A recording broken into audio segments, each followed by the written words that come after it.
Cricket balls are red, baseballs are white, American footballs are brown, and tennis balls are yellow. We don't even think about it really, but the story behind the tennis ball is actually quite interesting and even involves Sir David Attenborough. I know. Well, here's the tale. Tennis is widely known to be a French sport. It dates back to the 12th century when people used handmade balls, and it was then called tennis, which is the verb to hold in French. And people used some pretty wacky material to make the balls with: cork, wool, chalk, animal fur, and even human hair. A few centuries on, Germany got dead into the tennis too, but wanted to make a few modifications to the ball to make it a bit more effective. Around this time, an American chemist had just created something called vulcanized rubber. Out of that, people started developing air-filled rubber balls, which were properly bouncy, but either red or grey in colour. These were manufactured in Melton Mowbray. That's right, the home of the pork pie. One problem, the balls kept on breaking on impacts with the racket. The call of "new balls please" seemingly coming over every other point. Step forward English lawyer and tennis enthusiast John Moyer Heathcote, who suggested balls be covered in flannel to stop them from degrading. And thus the modern-day tennis ball was born. But these were white or black, so how did they become yellow? Well, in 1967, the controller of BBC Two, one Sir David Attenborough, decided the corporation should show Wimbledon on colour TV. He got his wish, and it was wide into people's homes across the country. The only sticking point: the white balls were nearly impossible to see on the screen. So the International Tennis Federation, sensing an opportunity, started developing a new ball that would be visible even without the need for 4K LED displays. Not that anyone had that in the late 60s. After rigorous testing, they came up with the colour optic yellow and decided every ball be coated in that colour from there on in. And there you have it. Tennis balls are yellow, all because Sir David Attenborough wanted to watch Wimbledon from the comforts of his own front room. You could say the ITF aced it.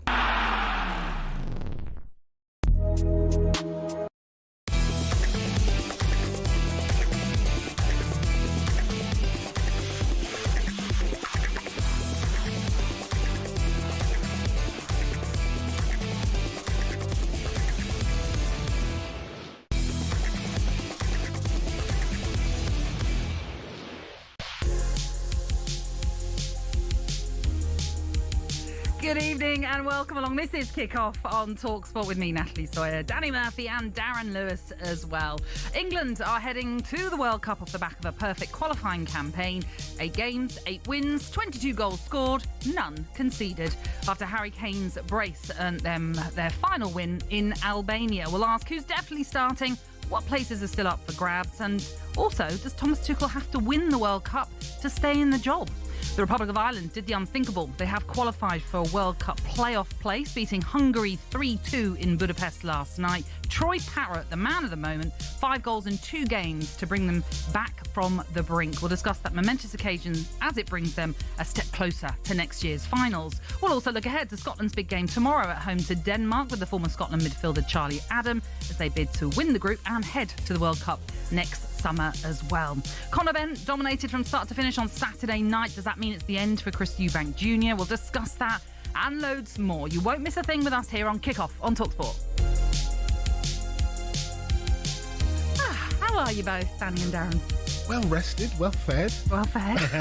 Nice. Yes, we had a little catch up beforehand, didn't we? The team, which was lovely. Yes. And a nice little dinner beforehand too. So yeah, all well. Good weekends. Yeah, I mean, again, you know my weekends. I spend the most of them watching live football. And do you know the game of the weekend for me? I know we've been talking about England and 8 out of 8, etc. But the Republic of Ireland performance and Troy Parrott, the performance of the fortnight for me. I watched the whole game. They looked dead and buried. What a show of character and what a show of goal-scoring excellence from him. I remember when he was at Spurs and that he was seen as the kind of long-term hope, if you like, but it didn't quite work out and he moved on. But the appetite, the desire to grab that goal in the last minute of injury time, absolutely outstanding. Yeah, it was some game, certainly for the Republic of Ireland. We will talk about that a little bit later on. Was it just golf this weekend for you? A lot of golf. There's no Premier League football, you know. Yeah, I watched a bit of football, of course. But probably the highlight was the last golf big tournament of the season. Remember, we will do our moments a bit later on. Yeah, Don't have to it was unbelievable. Just watching Rory and his, he's just a genius. The guy's a genius. And when you watch people at the top of the sport do what they do, you can try and put yourself in that mindset. I mean, I play golf anyway, so I understand how hard it is. I actually lost in a competition on Saturday morning with a friend of mine, and we have to be in 4 holes up. Oh, and what happened? well, we came up against 2 guys who were good players, and I was poor on the back nine. Oh, at least you're running up to it. The only problem, I felt for my mate because he was playing all right, and it's alternate shots, which is I haven't played much of that format before. Foursomes. Yeah, and you don't get any rhythm. You don't get any rhythm. Yeah, it's a tough format. So we lost down the 19th. Ooh, that is a killer. That is a killer. But I got over it. Clearly. Yeah. In a few pints. Yes, and that's probably the best way to do it. Indeed. What about you? What was I doing? I worked yesterday. My parents are in their 80s, so I spend a lot of time helping them out, ferrying them to appointments and all sorts. And they had a few appointments on Saturday, so I needed to help them with that. So that's get the chance to watch football over the weekend? Yeah. Saw England, and I was in here when the Republic of Ireland were on, so I was catching it on a laptop, and then our show finished just before full time. And as I'm coming off, I hear our producer Connor going wild, being a Republic of Ireland fan, and realise, oh my goodness, they've done it, which is quite unbelievable, really, to have come back in the manner that they did. But we'll come to that. But we should talk about England and what an emphatic campaign it turned out to be. As we mentioned, 8 wins, 22 goals scored, none conceded. The sort of campaign rounded off with a win over Serbia at Wembley, followed by that victory over Albania. So I suppose the question is, how confident are you feeling right now about England, Danny? I wouldn't say confident, mainly because the tournament's where it is, the climate. We don't tend to do well in situations where we have to play in heat like that. If you look at it, we don't seem to do that well in most tournaments we play, but the last couple we've give ourselves a chance. I just think there's enough difficulty trying to win a tournament anyway, and then you come up against teams who are a lot more used to it. And the Spanish spring to mind. I don't mean because they're used to it from a climate point of view, which obviously is different to ours, but their game is based on possession, which makes it really difficult for opposition.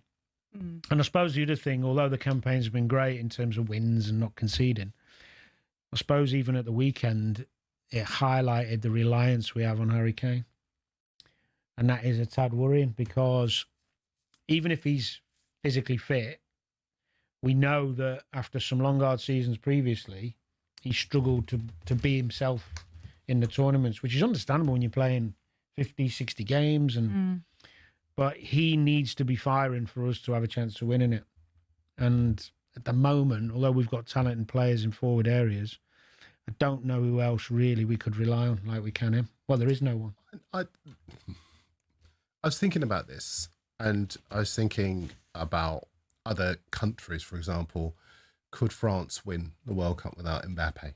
Yeah, or would Norway have even qualified without Haaland, who scored more than half his goals in their qualifying campaign? And I actually think that we do have other players. I know they won't have anything like the prolific goal scoring record of Kane. We have other match winners, yeah. Well, I think we have got other match winners. I less think the biggest thing that strikes me about England is that our qualifying group really had nothing to beat. And it's, in racehorse terms, it's easy to look like a good horse going past trees. Yeah. But when we step up, even Albania.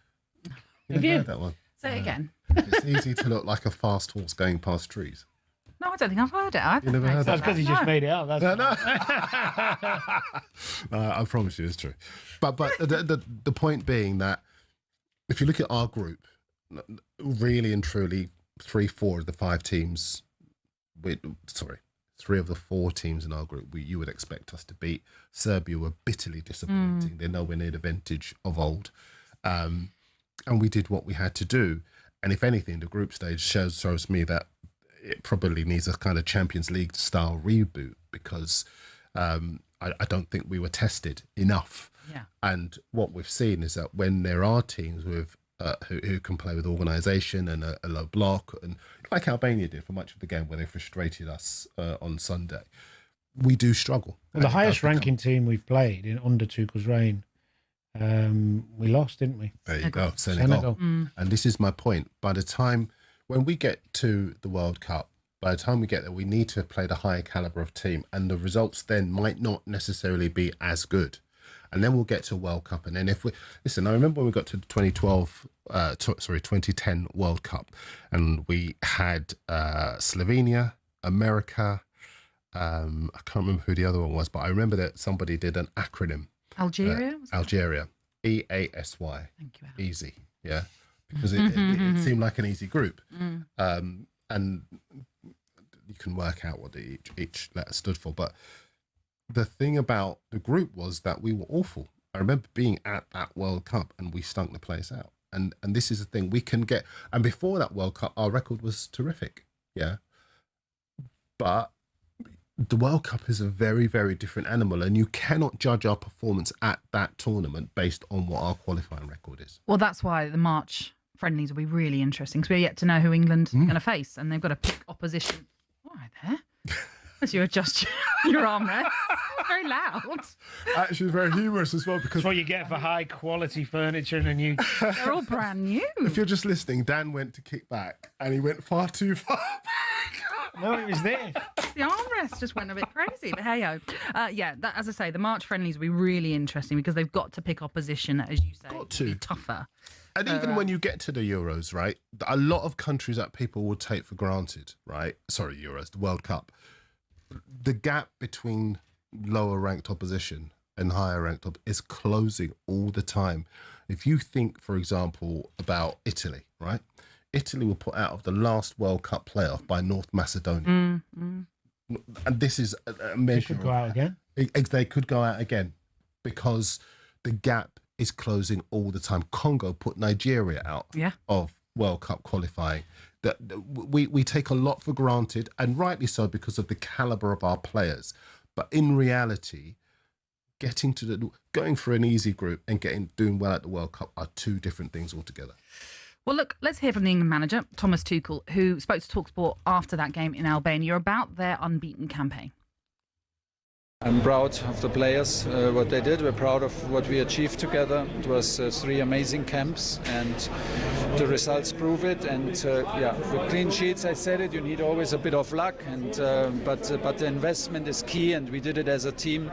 And today again, we overcame some difficult moments, and it's good because we need exactly these experiences together and these kind of matches and moments together to grow and be a strong team. Okay, so that's what Thomas Tuchel had to say. One thing I would say, and I understand exactly where you're coming from, Darren, about the calibre of opposition. And yes, England have strolled through this one like they've done in many qualifying campaigns. And then when it comes to the actual tournament, might be a slightly different story.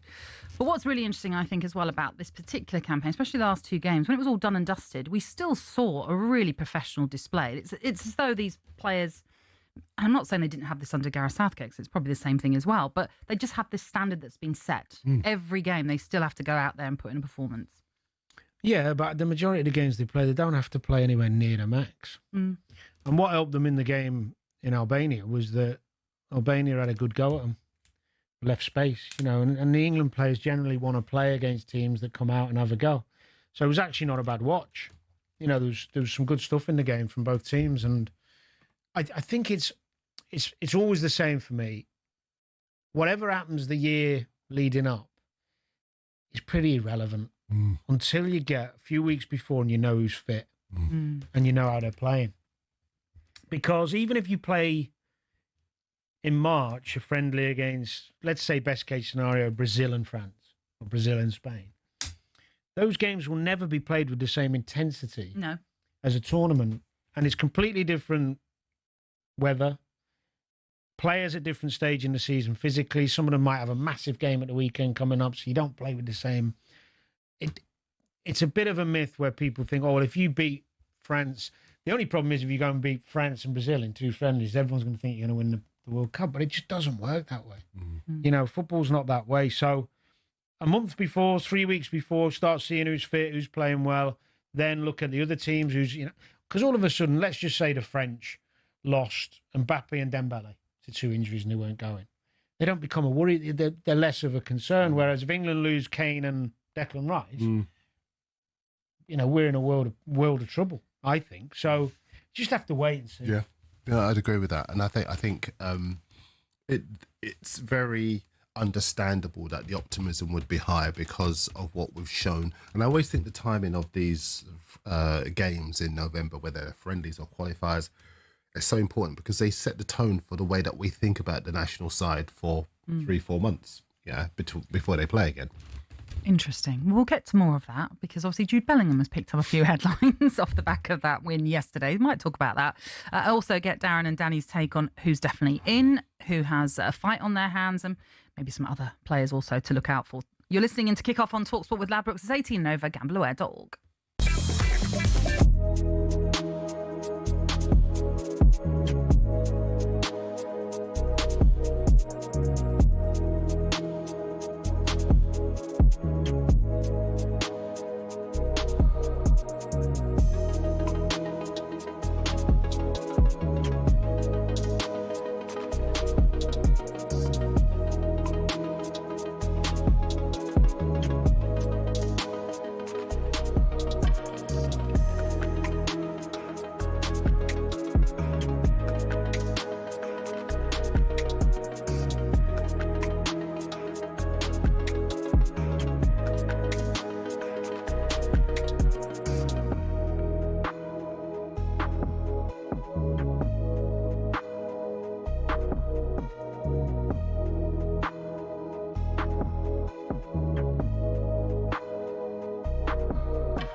It's Danny Murphy and Natalie Sawyer. We're taking you through into the sports bar at 10. There are 6 World Cup qualifiers taking place tonight. Northern Ireland, although can't qualify through their own group, have been assured of a playoff place through the Nations League. They are hosting Luxembourg this evening. Let's check in on the team news, and we can cross now to Denise Watson. Denise. Thanks, Natalie. Yes, Michael O'Neill's side want to finish off this World Cup qualifying campaign with a victory in front of their home fans after that disappointing defeat to Slovakia on Friday. As you say, they're into playoffs in March, but ideally they were looking for second place in this group. Now, Dan Ballard's going to be a big loss in defence. He's suspended, so is George Saville. But there are several changes to this Northern Ireland side. 6, in fact. Conor Hazard's in for Bailey Peacock-Farrell in goals. A back three. We've lost Denise, but we'll do our best to get back to her. I'm sure she'll keep us regularly updated on what happens, though, in that game. OK, it's time for us to bring you an odds update with Ladbrokes. It's all gone very quiet. Odds update on talkSPORT with Ladbrokes. Get a free bet every week of the season and a big boost every day. That's Ladisfaction. Minimum £5 bet. Conditions apply. 18 plus gambleaware.org. Good evening, Alex. Patty, how are you? I'm good. The silence for a second scared me then. I was, we're good. We're good though. We're all good. How are we? As long as you're with us, we can hear you loud and clear, which is the main thing. We are all very well, thank you. And talking about England, as we just were, topping their group without conceding a goal, a flawless campaign. So what chance do you give them of winning the World Cup? Yeah, I think pretty flawless. There's not really too much you can go off in that campaign, but 8 games, no goals conceded is the biggest standout, I think. With 6-1, second favourites to win the whole thing next summer. The front 3 actually are made up by European sides. So Spain lead the betting at the moment at 4-1. Then it's England at 6s and France just behind us at 13-2. Of those 3 teams, I think they played 19 games so far between them in qualifying. They've won 18 and conceded 4. France have conceded all of those goals. Spain and England both yet to concede or drop points. It wouldn't be England without getting carried away, though. I checked with our traders earlier, and we are the most popular team in terms of bets placed. We've seen 3 times as much money on England as we have any other team to win the World Cup. Brazil and Portugal are 2nd and 3rd in terms of bets placed so far. 15-2 Brazil, 11-1 Portugal. I think it's hard to make a really, really strong case for either, but you would probably side with Brazil of the 2. Spain still the ones to beat, in my opinion. No one really talking about reigning champions, Argentina. They're 8-1, and I'll give them a mention. Well, both islands, Republic and Northern, 500-1 apiece. Okay. Well, Northern Ireland are in action tonight, as I mentioned there, against Luxembourg. What about the value across tonight's qualifiers? Yeah, there's not too much to play for tonight, really. Quite a lot of things are wrapped up now. Germany and Slovakia, I think, have got their shootout for top spot. Germany's to lose. They have already lost to Slovakia in this campaign, 2-0 back in September. Slovakia are 9-1 to win that game. I don't think they will. I think it should be fairly comfortable for Germany. They've looked pretty solid since losing to Slovakia. They're 6-4 to win both halves. It just would settle nerves early doors, I think, if there are any nerves. And then Northern Ireland, yeah, will be gutted. I'm gutted to miss out on the team news, actually. But yeah, they can still progress, of course, through the playoffs. But yeah, disappointing, I think, last couple of games. Lost both 1-0. They take on Luxembourg tonight. And they have drifted a little since the teams came out. They were 4-6 this afternoon. They're now about 10-11. So looking less likely, but I still think that's a good price in itself. They don't score that much, Northern Ireland. That would be my concern. They've scored, I think, 6 in 5, and half of those were against tonight's opponents. So I'm going to go with Northern Ireland to win and under 2.5 goals in that game. That's a 2-1 shot, and you double that up with Germany to win both halves in their game in Group A, and that's 13 to just over 7-1. Sorry. Okay. Coming up a little bit later on kickoff, we are going to be picking our Ladisfaction moment of the weekend, but you have to start things off for us. What was your choice, Alex? I think it's got to be Troy Parrott's hat-trick, hasn't it? Well, not just his hat-trick, his last 2 games, in fact, in terms of satisfying moments all round. I mean, the biggest thing, first of all, and I'm sure you guys will touch on later, those 2 wins might well have kept a guy in a job, right? First of all, it's all down to Troy Parrott's 5 goals against Portugal and Hungary. I think he's scored as many in his last 2 as he did in his first 31 for Ireland. Beating Portugal, rattling Ronaldo.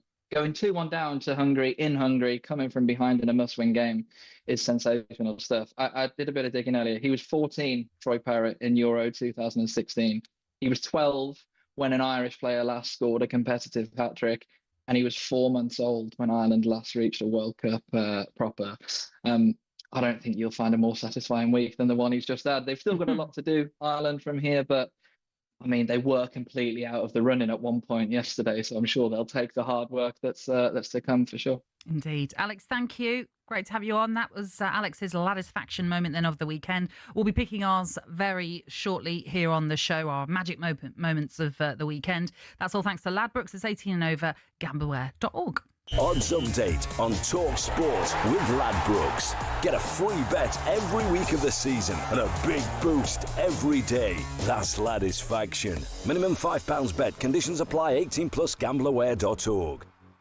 Okay, so that's to come, and we will regularly keep you updated, of course, on how Northern Ireland are faring. As I say, they have already assured themselves of a playoff place, that through the Nations League as opposed to World Cup qualifying in their campaign. But they'll still have, no doubt, things to prove and yellow cards to avoid as well, I'm sure, in this game, which is massively important as they look to get another 3 points to build that momentum to take them through into the playoffs. And I think Thursday is when we find out the playoff situation. Yeah, I think so. But not long to wait for every nation involved in that. And we still have to see what will happen with Scotland, obviously, in action tomorrow, and they take on Denmark. We'll build up to that one a little bit later on as well. But on the way next, we'll continue to look back on England's campaign, what that all means, how optimistic everyone feels maybe ahead of this World Cup, but more importantly, who should be definitely on that plane after this campaign. That's coming next here on Kickoff.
Shin pads are a footballer's best friend. Even if players like Jack Grealish do wear such small ones you can barely even see them.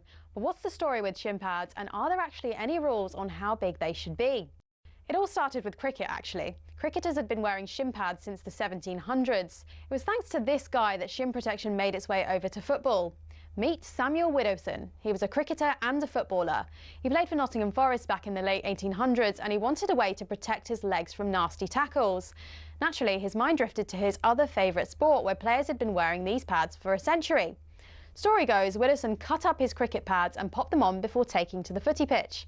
His Nottingham Forest team then began wearing them from 1887, and the first known use of them in a match was in 1894, in a match between Newcastle and the then Woolwich Arsenal. Eventually, FIFA clocked on that this kind of protection was pretty important for footballers. And so, in 1990, basically 100 years after Widdowson first put them on, shin pads were made compulsory. It became part of Law 4 of IFAB. That's the body responsible for setting the laws of the game internationally. But the law doesn't actually specify anything about measurements of shin pads. It just says they must be made of a suitable material and be of an appropriate size to provide reasonable protection. It's really vague, even though there have been calls for it to be changed. But for now, that's why Grealish and co can still get away with these ones, which are no bigger than a credit card and which seem to offer little to no protection whatsoever.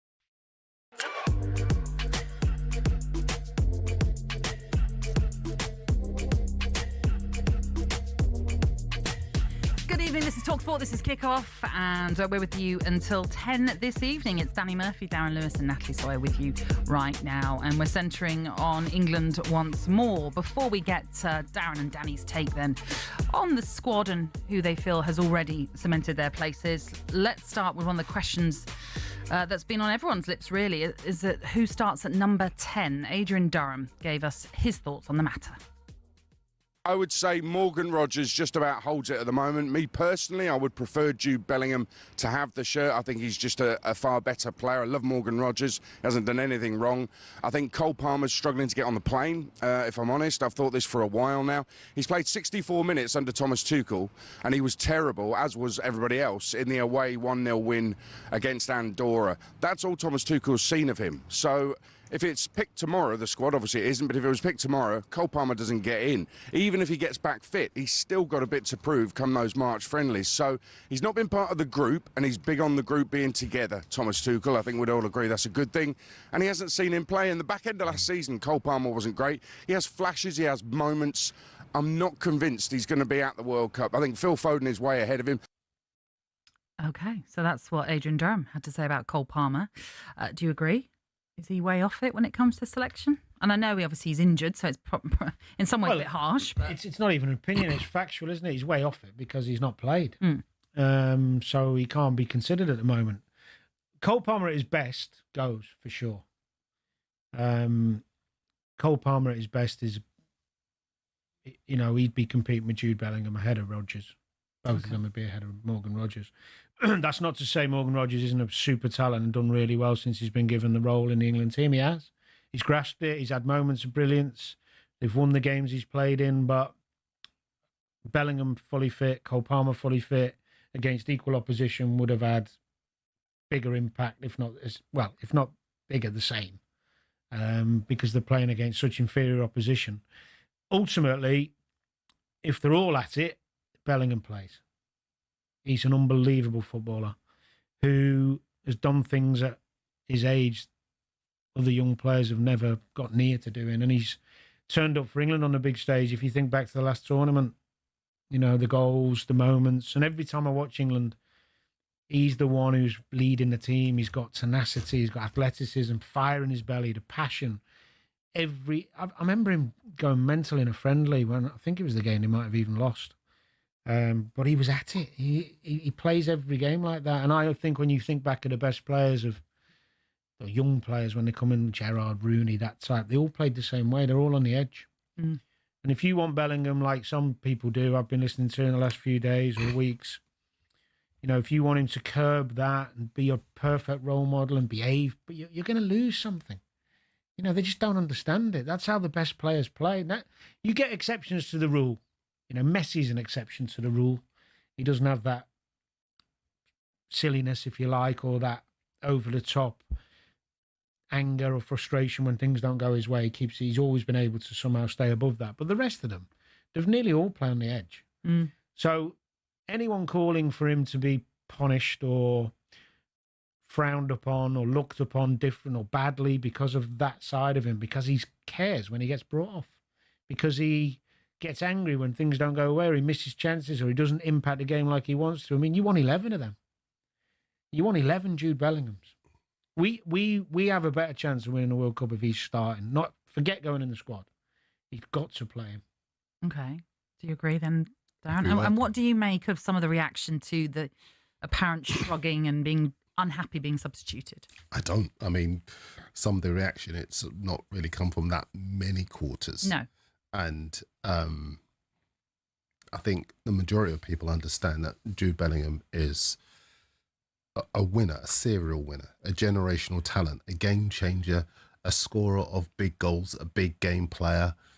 I have zero doubt whatsoever that he should go and he should play in the number 10 position. I think the players that are being touted as potential rivals to him for that position, of those players, only Phil Foden is comparable in terms of winning things. But in terms of the level and his proven ability, Jude Bellingham, you write his name in the team sheet now, because you would be insane not to start the first game of the World Cup, the first of potentially 8 games at the World Cup, without a player who knows how to win. Someone you didn't mention was Phil Foden. Well, a Phil Foden on top form is a pleasure to watch, but he's had so many opportunities for England and at tournaments and not produced. So would it worry me having Phil Foden in the squad and bringing him off the bench in games? No, because he can change games. But he has had a lot of opportunities. And when I think of Cole Palmer, obviously he scored in the Euro final and he's come on in games for England in big games at the tournaments and made impacts. If I was choosing between the two and they're both fit, I'd have Cole Palmer, because I think his big game mentality has already been shown at international level. Now, Foden's done more in the Premier League than Palmer, but I just think if you're judging it on international football, Foden, although he's a super talent, he's kind of had a lot of opportunity and not managed to do it. So why wouldn't you go with, again, it's all hypothetical, because if they're all playing well, it's a headache. It's a great headache. The other thing I think as well with Palmer, you can play him wide and he doesn't mind. And when he first went to Chelsea, he was brilliant wide. And Foden doesn't really like playing there, as he's talked about before. Well, and Thomas Tuchel has said he only sees him as a 10. Where Foden might have an advantage over Palmer, and even Morgan Rogers, who's Tuchel has talked about him and used him as a false 9. And he hasn't talked about the other two in that position. So that's maybe a reason why he might go. But again, you know, Foden's had a great start to the season. How's the second half of the season going to go? Is Cole Palmer going to come back and be brilliant again? Is Morgan Rogers going to kick on, or is he going to fall away? You know, the numbers of all these players when they're fully fit, you'd say Bellingham and Palmer. I would. When you look at the numbers and the stats of Palmer since he's gone to Chelsea, and Bellingham everywhere he's played, the impact he had in Madrid and still does, I wouldn't be looking past those. Those two definitely go for. And the thing is that if you think about England, and if you think about a lot of the top nations, they all have, well, first of all, the kind of problem that we used to be desperate for in the early 2000s and in the 90s. We just didn't have the depth of the Spanish, the French, the Italians, the Germans. And now we've got a situation where we're going to leave some very talented players at home. But that's very healthy for the country, even though it obviously clearly won't be very pleasant for those individuals. But the thing about Tuchel is he's very clear-minded. He's a winner. He has won the Champions League with Chelsea. He's won the title with Bayern. And he's won the title with PSG. He's a guy who knows how to build teams to win, so he knows what he's doing.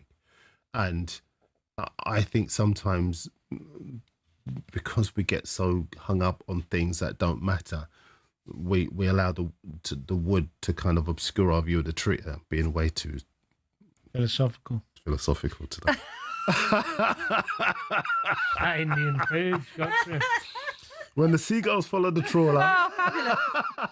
No, but in all seriousness, I think what we have to not do is to be obscured by the fact that we've got some outstanding talents, and we should just put, as he's doing, round pegs in round holes. I do not have a problem with him saying that I can't shoehorn all the A-list talent, because if you think about the best sides, they have a balance. The Stardust, the worker bees, the people who are able to do the running, to enable the guys who know how to have the composure to stick the ball in the net or to provide the chances to do what they do best. I think also in a bigger tournament, more games, hot weather, the impact of the subs is going to be hugely impactful on this tournament.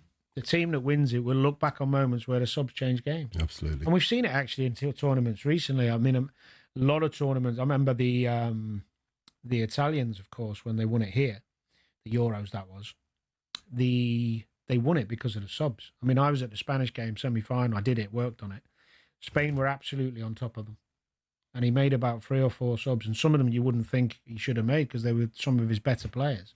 Completely changed the dynamic of the game, and somehow they got through. So even in the Euro final, Rodri goes off for Spain, and everyone thinks, right, that's our chance. And on comes this guy, Zubimendi, who ends up being every bit as good as Rodri and goes on to help them see the game out. So I think you're absolutely right. Players coming off the bench are going to be, as Arteta says, potentially our finishers.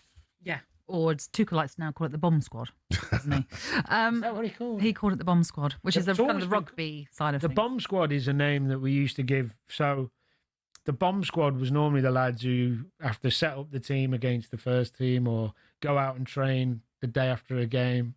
The bomb squad's training tomorrow. Okay. So it's actually a derogatory term in some respects. Yeah, no, I think he's obviously got it misunderstood. Well, that's what he referred to it as, certainly. The bomb squad. But one of the things you also mentioned was Harry Kane and the fact that who could be his deputy. Now, I suppose one thing we could say about with Harry Kane playing in Germany, it may not be as physically demanding as it is over here in the Premier League. There is a winter break, albeit, 2-3 weeks, but that's still 2 or 3 weeks more rest. Can I just say, though, with Harry Kane, and you might disagree with this, I'm happy to be educated on this. I don't necessarily think this is going to be I think it might be a team World Cup. It might be a World Cup where lots of different players weigh in with goals. And we've got that in our team. We've got Saka who can curl one in into the top corner from the left-hand side. We've got Rashford potentially who's on fire, who can ghost into the box and score them from the right. And of course, as Tuchel was saying after the Albania game, I want some people, a player in the 10, who can also play as a 9 if the opposition, if the opportunity presents itself. So we do have players in all 4 positions. I don't think we are at the stage that we used to be when Beckham wasn't fit and we used to have prayer mats out and worry about what on earth we were going to do, or when Owen wasn't fit and we thought where the goal's going to come from. This is a front 6 packed with goals. And I don't think we have that worry. But then did he not need to try someone else out in a kind of number 9? I know you say Phil Foden can be that false number 9. Oh, Bellingham can do it. He did it for Real Madrid better than some of the forwards they had when he got through the door. He did it amazingly well under Ancelotti. So that's not a big problem in terms of asking someone else to do it. You'll also expect Delap and Watkins to have better second halves of the season than they did first. There's, of course, Welbeck, who's been flying, who's been talked about. So he has got options. I don't think he'll go only with Kane. The problem is, in the big games, we don't get that many chances. You need your striker to pop up. And even if you look back at the tournaments where we've come close, Kane has scored goals in big moments. So I'd go as far as to say that if Kane isn't available, even if he was there for the group stage and got an injury, God forbid, or something like that, if he's not fit against the big boys, we're not winning it. But can I challenge that slightly? Because I think you look at when Kane won his Golden Boot in, I think it was 2018, and most of his goals came in the early games. But we still managed to get to the latter stages. And I think we have better attacking options now, game-changing attacking options, than we did in 2018. I think all of those players, if you think about English clubs since then, their successes in Europe, their ability to live with the very best in the world, and what we've done as a nation since then as well, we've really matured with an expectation that we can get to semi-finals and finals. I think we've got players who are able to, if you think about, for example, Saka, this is his 4th major tournament. Yeah. If you think about Foden, he's a serial winner domestically, and he has that expectation of getting to finals. We've got Jude Bellingham. He's still a kid when you think about it, and he's won the Champions League as part of a treble. These are people who live with the pressure of the big moments and can actually deliver on that kind of stuff. Yeah, it's a fair point. Is it possible for us to win games without him? Yes, is the answer. I just think it's less likely because he's just got this habit, Kane, of popping up, I should say, and scoring. I mean, even the other night, it was 0-0. It was 10 minutes later, he scored 2. And he hasn't really been in the game. He's got that ability. But I do take your point. We have got to the last stage of tournaments without him being great. Yeah, that's a fair point. So we'll wait and see. It would be better for everybody, I think, if one of the other centre forwards, if you like, is firing. Yeah, no. And we're not relying on a false 9. All right, well, I'm sure we'll have more chat on this throughout the show, but we'll also be talking about Scotland, Republic of Ireland, and keep you posted on Northern Ireland as well in their qualifier this evening. But you're tuning in to Kick Off on talkSPORT with Ladbrokes. It's 18 and over, gambleaware.org.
Thank you very much for tuning in to Kick Off on talkSPORT with Darren Lewis, Danny Murphy and me, Natalie Sawyer, as we take you through into the sports bar. And it's time now for us to look at our magic moments of the weekend, all thanks to Ladisfaction from Ladbrokes. Magic moments of the weekend on talkSPORT with Ladbrokes. Get a free bet every week of the season and a big boost every day. That's Ladisfaction. Minimum £5 bet. Conditions apply. 18 plus gambleaware.org. All right, then. Lots of sporting action for us to look over and maybe pick out our favourites. Danny. Well, I'm going to steer away from football. Rory. That trophy was bigger than him. Do you know what? Magic is the word. And there's been quite a few of them in the golfing calendar. A lot come from Rory McIlroy. But on Sunday, he's playing in the race to Dubai, and he's already won it anyway on a points total. So that, I think it was his 6th or his 7th, just taken over Seve. Yeah. Which is incredible in itself, because his season he's had, you could forgive him for having his feet up. Mm-hmm. So he's 2 shots down on the 18th to win this particular tournament, not even the whole thing. The whole thing's done. So par 5, he bashes one over the wall, a monster hit. Then he hits another monster shot into the middle of the green. Now he's got a hole 20-footer, 25-footer to make eagle for a playoff with his good mate Fitzpatrick.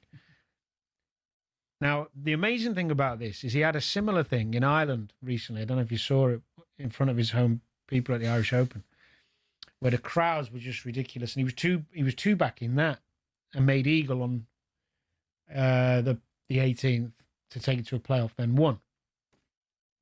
So obviously the commentary, when you're watching it, he can't do it again, can he? And he honestly, and even Rory, after all he's done, you could see the elation. Now, that in itself was just sporting theatre, because it's pressure in itself. But to do it after everything else he's done, and the crowd it's just under that pressure. It's just incredible mindset. Was there an unbelievable shot on one of the penultimate holes? 60. I can't remember which one.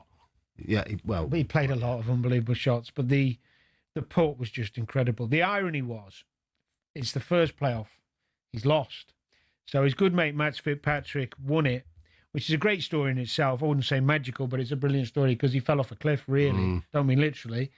And his form, he went from being one of the best players in the world to just couldn't make any scores, then turned it round, got himself in the Ryder Cup team, starts winning tournaments again, and then he's gone and won this one. So it was a really nice, and you could see how pleased Rory was for him. But talking about magic moments, the putt for eagle again, if you played golf, you'd understand how hard it is. I mean, I missed a 6-footer on the weekend just to win the match, and it's hard.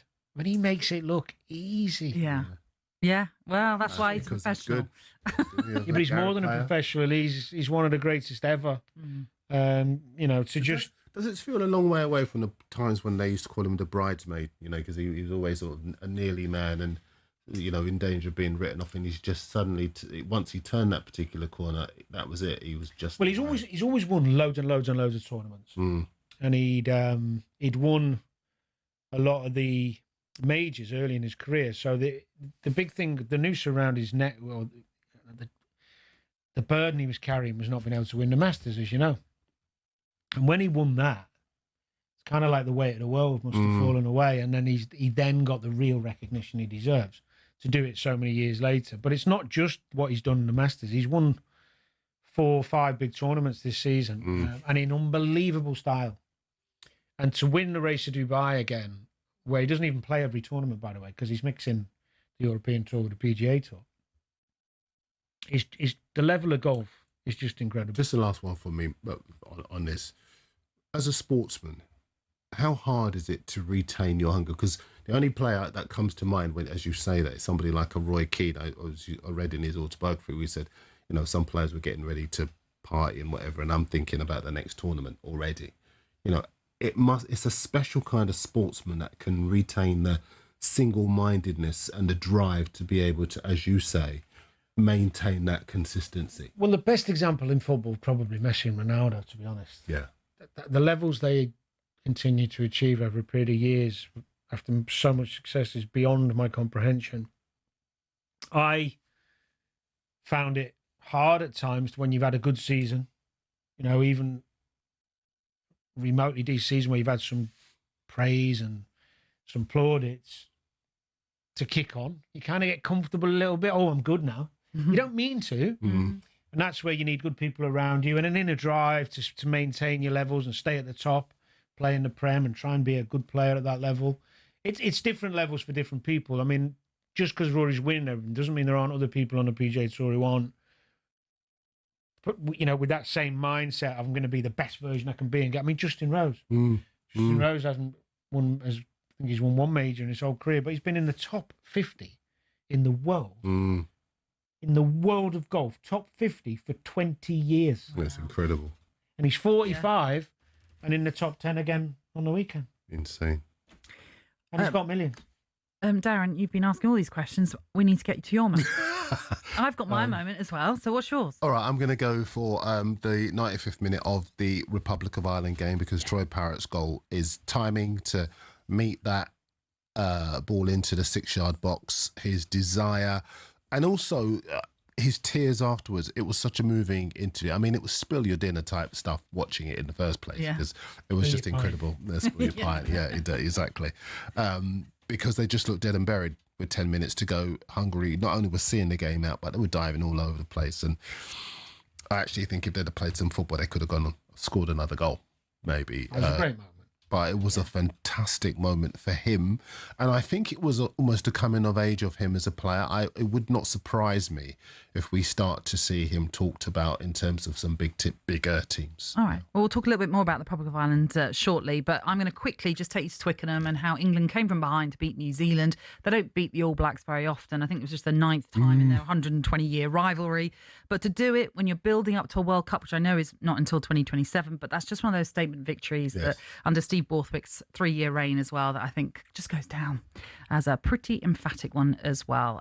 So yeah, we'll go with that one. Those were our magic moments of the weekend. That brought us Ladisfaction, all thanks to Ladbrokes. It's 18 and over, gambleware.org. Magic moments of the weekend on talkSPORT with Ladbrokes. Get a free bet every week of the season and a big boost every day. That's Ladisfaction. Minimum £5 bet. Conditions apply. 18 plus gambleware.org. Okay, in the next hour, we're going to focus very much on the home nations and the Republic of Ireland as well. We'll bring you an update on how Northern Ireland are getting on. We'll look ahead to Scotland's all-important clash with Denmark tomorrow as well. And we'll look back on that famous night in Hungary for the Republic of Ireland.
Toffees to the Tractor Boys, the Eagles to the Seagulls, Gunners, Bees, Hammers and Magpies, Premier League teams have got a load of crazy nicknames.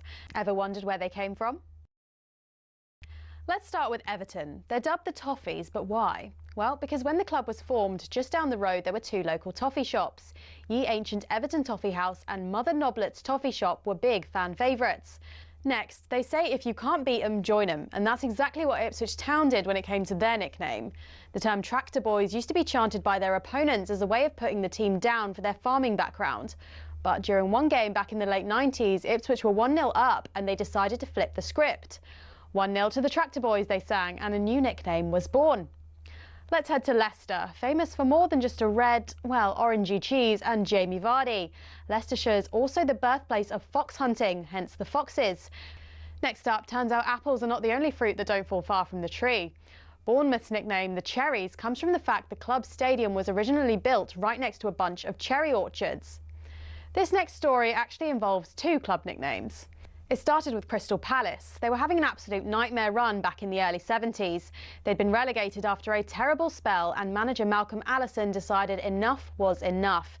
He wanted a new nickname, something strong, fast and destined for success. Something exactly like an eagle. But there's more to this one. Brighton were in search of a nickname too, and Palace finally gave them what they needed. In a heated match between the two back in 1976, Palace fans began chanting, "Eagles, Eagles," and some clever Brighton fans came up with the perfect reply, "Seagulls, Seagulls." Not all club nicknames have a crazy story though. Take the Gunners. That just comes from the fact a group of munitions workers in the Royal Arsenal factory in Woolwich set up the club in 1886. On the flip side, some nicknames seem simple, but there's a bit more to them. Like West Ham. The Hammers is actually nothing to do with the ham part of the name. It comes from the fact the club used to be called Thames Ironworks FC and was made up of workmen and shipbuilders. So next time the away end's chanting their crazy nickname, you'll now know exactly where it came from.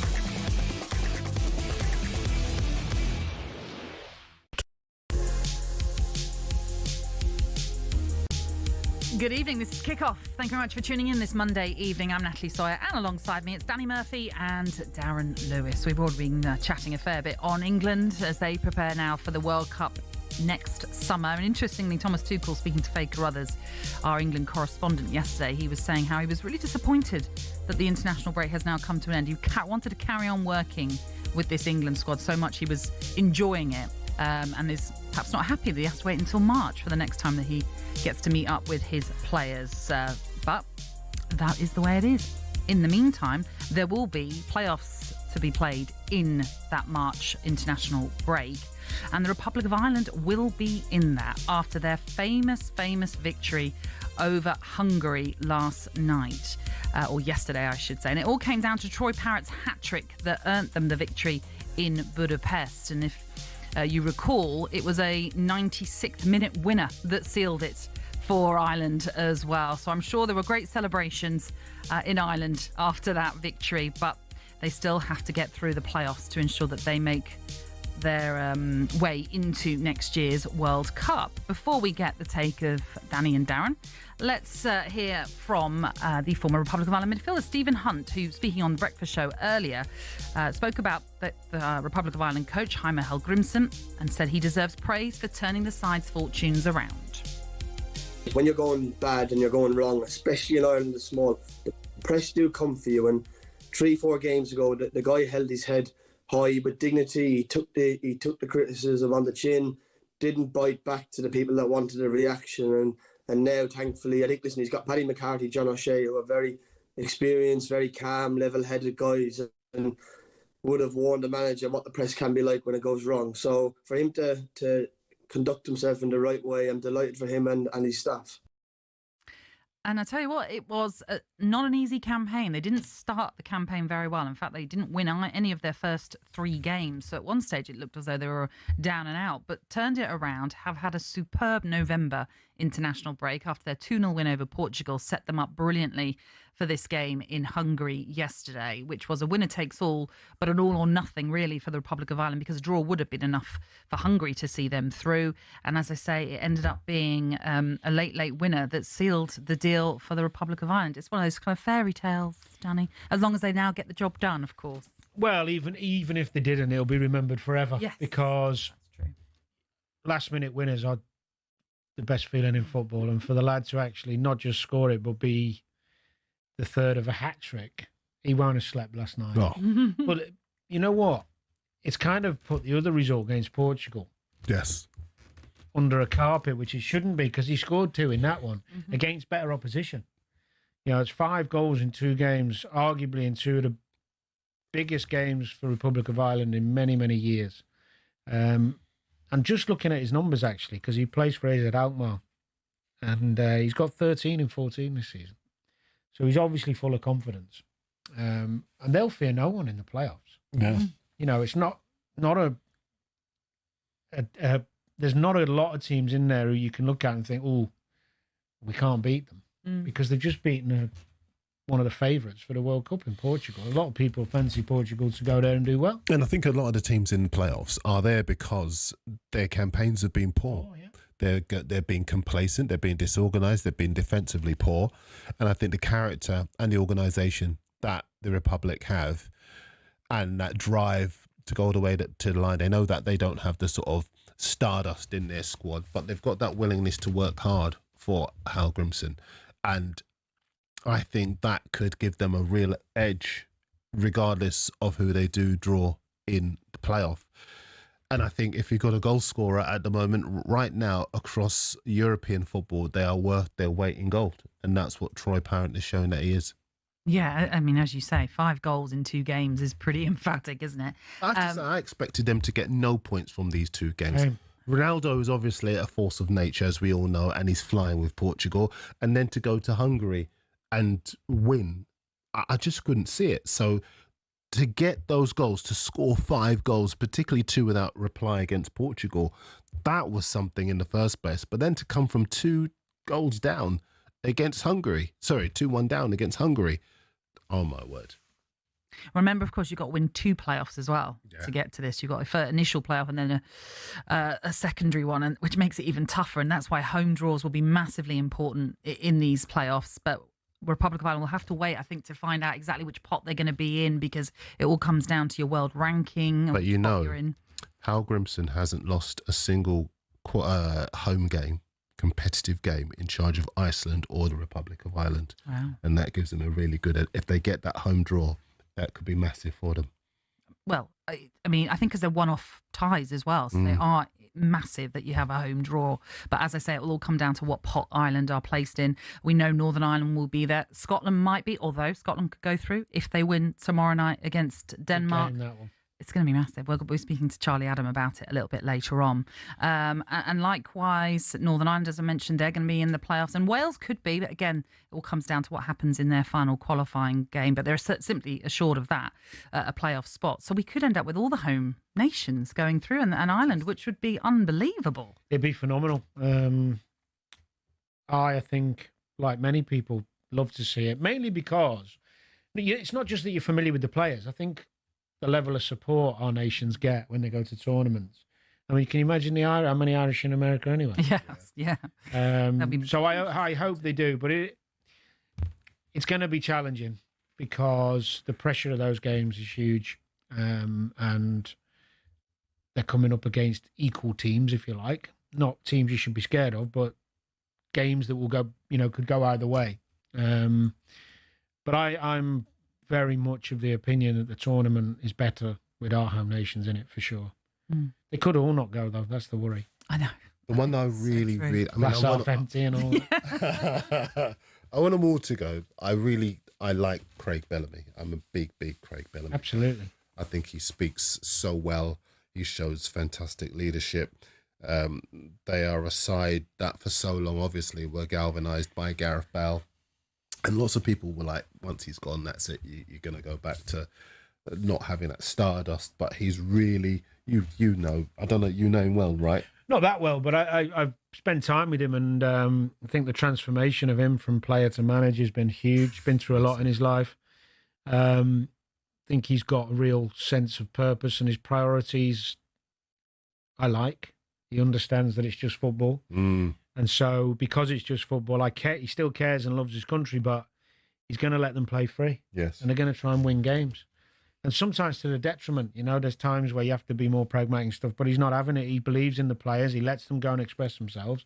And actually watching Wales generally is a hell of a good watch. It's interesting you mentioned, obviously, with Craig Billing, the personal side of him. Obviously, when Aaron Ramsey not being selected, and he in his press conference did say it's because of what's happened to Aaron Ramsey in Mexico with his dog, and he was like, he basically said, if you've never had a dog, you won't understand what it's like to lose essentially another member of your family. But that's that personal touch that a lot of managers might not talk about. It's nice of his manager to understand. I would maybe go a different way with that, in that I have had dogs and lost one recently, so I understand it massively. But I think to not play for your country because of a dog, no. Well, it's each to their own, though, isn't it? No. There's a responsibility you have and a bit of resilience you need to show. That's not what I'd want from one of my players, I'm afraid. But that might have been Craig's Bellamy's suggestion. It might have been, look, you don't need to worry about it. You stick with your family. Maybe. Which is that? Maybe. Well, as I said, I think that is each to their own. Some people honestly are on the floor when their pets die. I've been there. Or go missing. But I wouldn't stop me playing for my country. And I'm sure. But you're a different person to Aaron Ramsey. Yeah, I just think if you I don't know, if you want a group of players single-minded to get to a World Cup, you know, upset or not, play for the dog. Darren? I've played with players. I've played with players. I'll never forget one guy. He lost his dad. He had a phone call, lost his dad a couple of hours before the game and played and scored the winner, a guy called T.T. Kamara at Liverpool. Yeah, I remember. Broke down on the pitch and scored. I've never seen such like power and resilience to do it, because he said, he was saying like, my dad would want me to play and score for him. And I get that. I do. But I think everyone copes with everyone copes with it differently. Yeah, I get that. That's why Craig's not all right. Craig's all right with it. I'm saying if I was a manager, I wouldn't force him. You can't force somebody. I'm not suggesting that. Okay. I'm simply saying that I'd feel that was not the answer I'd want. I wonder if, because I've listened to you many times, I've worked alongside you, and I know that you're very much someone who is attuned to the modern era. Mm-hmm. And I think that Craig's approach is an approach that embraces the modern era of player. You guys, I often say many times, if you look at the Chelsea team of 2012, they were warriors, the Champions League winning side. Terry, Lampard, Ivanovic, Ballack, all those guys, Drogba. And I don't actually think, as much quality as we have now, I don't think we have warriors back then. But I think this generation is much more attuned to that emotional strength in terms of they're not afraid to be vulnerable. They're not afraid to show that side of them. And I wonder if you would be in tune with that. I wonder if you would be... well, I've not been a manager, so it's hard to say. And I don't know which game it was that he didn't, how important it was. I think it was an important one. I'm just saying generally, because I don't know the exact details of the case, so let's not be too harsh. Mm-hmm. But generally, my feeling would be that if you're going to miss a big important game for your country, it would need to be more than that for me as a manager. And as a teammate, it'd be like, you know, I mean, don't remember on a different level. I remember Jamie Carragher getting on the plane to come to a Champions League game when his missus had gone into labour. And he missed the birth of his first. I think it was his first. He does say now he regrets it, but he was never missing that game. He cares too much. I'm not saying that's right or wrong. I'm just saying there's a mentality of top players. The thing is, to be fair to Ramsey, he was a million miles away in Mexico, which is part of it. I'm sure the location. But the other thing is, you can't doubt his dedication and commitment to Wales. He's been playing for him for how many years? Since he's a teenager. He's been an unbelievable servant. So there's probably a bit more to it than just don't turn up because you know. Yeah. There's a bit more to it. It's an interesting point, actually, because I remember when he was a lot younger and he had some opinion. He was playing for Arsenal at the time, and he had some opinions about the direction of the club and the fact that at the time he felt the club was underachieving. And I remember people saying to him, "Do you not feel like you're a bit young to kind of suddenly be talking in that way?" And he said, "I'm the captain of my country. Why should I not have an opinion on what I think in relation to my club?" And he spoke even then with an authority that screamed leadership. And yeah, I just think you are very much like Craig in so much as you know players, you know your generation. And I just, if you looked at Craig when Craig was a player, you would never have thought Craig would have that emotional intelligence to be able to handle a situation as he does. Or fragility. The reason why he's got players running through brick walls for him is because that's fair enough. He does have that about him. Well, it's a huge game for Wales tomorrow night when they take on North Macedonia. Both these sides hoping to secure a playoff place going forward, although it should be said that they are both assured of a playoff place because of the Nations League. I think that's that's right, through the Nations League. So we'll keep you updated on that one, as we will with Northern Ireland, who are playing tonight. And of course, tomorrow it's Scotland against Denmark. We'll look ahead to that one next.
This is Kickoff on talkSPORT. It's a real pleasure to have you alongside us this Monday evening, and it is Darren Lewis, Danny Murphy and me, Natalie Sawyer. Loads of World Cup qualifiers taking place right now. Just to quickly run you through them. In Group A, Germany look as though they have sealed their place at the World Cup next year in what was a winner-takes-all game against Slovakia. They're 2-0 up. Yet to see any score in the game between Northern Ireland and Luxembourg. That's a big... They were both on 12 points. That's right. Voltemade has scored in, I think, 4 of his last 5 games now for Germany. He's absolutely Gnabry on the fire. score sheet Gnabry as well. Their forward line as good as anyone, I think, in the World Cup. There you go. Northern Ireland, though, will be in the playoffs because of how they fared in the Nations League. But that game certainly will be about momentum, for example. So just wanted to run you through that one. Tomorrow night, though, it's going to be a huge night in Glasgow where Scotland take on Denmark. And that one very much is a straight shootout between the two to see who will seal the win and with it the group as well. Joining us to look ahead to it, maybe a few nerves already creeping in, it's the former Scotland midfielder Charlie Adam. Charlie, how are you? Hi, Charlie. Oh, it's very dark where you are, Charlie. Yeah, unfortunately, I'm just I'm bringing the little man back from football training, so I'm just in my car. I've had to pull over. Oh, bless you. Well, thank you for pulling over and chatting to us. First of all, tell us, how do you feel? Are you a bit nervous already, or you confident? No, I'm excited. I think it's a great opportunity to get to this point where you need a win, and ultimately, you know what it means to the country and to the group of players. I think over the last 6.5 years, I think Steve's had a lot of tough times in terms of a lot of the supporters or media have been on his back, but I think he's done a wonderful job qualifying for, last 2 European Championships and putting himself in an unbelievable position with this group of players to qualify for a World Cup for the first time since 1998. So we're excited, we're looking forward to it, and at the end of the day, there's nothing wrong with the opportunity to go there, and if it doesn't work, you've got that playoff. But the lads will be looking to go there and try and win the game, and we're at home, and if you wanted to set it up perfectly, then this is the game for it. Charlie, what about the tactics on the day? Because obviously going over there, I'm sure you saw the game when they were, they defended really well and had a good game plan and didn't let Denmark get too many. Has he got to change it a little bit at home with the expectation of fans, or would you still be similar caution, pragmatism, or would you just think go for it and break off? No, I don't think you can. I think the way this group's set up in terms of defensively organised, well set up, well drilled, counter-attacking, good legs of McTominay and people like McGinn, Ben Doak in the team. No, I don't think he changes. I think he'll go and he'll be, have a good structure about the team and look to counter-attack. The Danes have a few problems in terms of fitness issues, and there's a bit of a bug within the camp, which you have to hopefully their main players are missing, and it gives you a better chance of winning the football match. But Scotland were brilliant on the night in terms of away from home, in terms of away performance. But no, we've been and we've had a way of playing for a long time now, and it's been successful for us, like you say, qualifying for the last 2 European Championships. But this is a different game, and it's a one-off game, and the crowd will want to get behind you, and they'll want you to try and take the handbrake off. But I think Steve won't change his plans. People know him. He's a straight guy. He has a way of playing, the way he wants to do it, and he's been brilliant for the national team. Couple of questions, Charlie. Are you really, really glad that this is all in your hands? You're not waiting for results to go your way. You're masters of your own destiny. And the other question is, do you think this is the best vintage, the Scotland vintage, for some years now? Because you've had some quality players and always kind of just fallen short, obviously. But this is a really good, strong vintage this time around. Would you agree? Yeah, I think for your first point is that, we have to be as a nation hard to beat. And, I think Scotland are in a team, and I think they're a better squad now than it's ever been. We've had individuals over the years, of course, that have had great talent, but we've never had a team like this. And I think we've got a squad now that it helps each other. It does really well. We've got players playing at the top level for top teams, and we've not had that for a number of years. And I think that's helped us get to a level and to a point where, we're competing at a level that we can qualify for major tournaments. And let's say that comes down to Steve in terms of galvanising the squad. I think the spirit he has in it, we've probably not had over the years, and especially when I was involved as well, it was you know, we were disappointing, and you know, the whole time I was there, it was, you know, unsuccessful in terms of not qualifying for tournaments. So fair play to Steve and getting the right players and the right group of players at the right time, and hopefully, you know, he can get the job done. But you know, the Danes have obviously got quality within the group. Great chance we'll get of the to qualify, and that's what you were taking at the start. Listen, Charlie, thank you for pulling over and chatting to us. Best of luck for tomorrow. Thank you very much. Thanks, mate. Cheers, Charlie. Former Scotland midfielder Charlie Adam there then. Good player he was, you know. Terrific Yeah. player. Yeah. Super left foot. Could see a pass. Played against him a few times, actually. He's one of those players that can hurt you. You know, like, soon as you let him, give him a yard, and you can take him sometimes, especially when he came up with Blackpool, because I think teams turned up there, or we played them and thought, you know, we'll beat them. And he was running the show, pinging it about. Obviously, he got his big move, he ended up at Liverpool and stuff, but yeah, super player, a bit underrated. They could do with him, actually. Well, it's going to be huge tomorrow night. A point separates the two, so a point will be enough for Denmark to secure Group C, but Scotland know a win will do it for them, certainly. I look at the Denmark side. I don't know if there's anyone that would worry the Scotland midfield. I mean, they're good individual players, of course, but I look at Tomine, who's really become a leader since there'll be no fear there. Napoli. I look at McGinn, who's, you know, been part of the Aston Villa side that got to the latter stage of the Champions League last season. The younger players like Ben Gannon-Doak and they're coming up against the wizard that is Mikael Damsgaard, of course.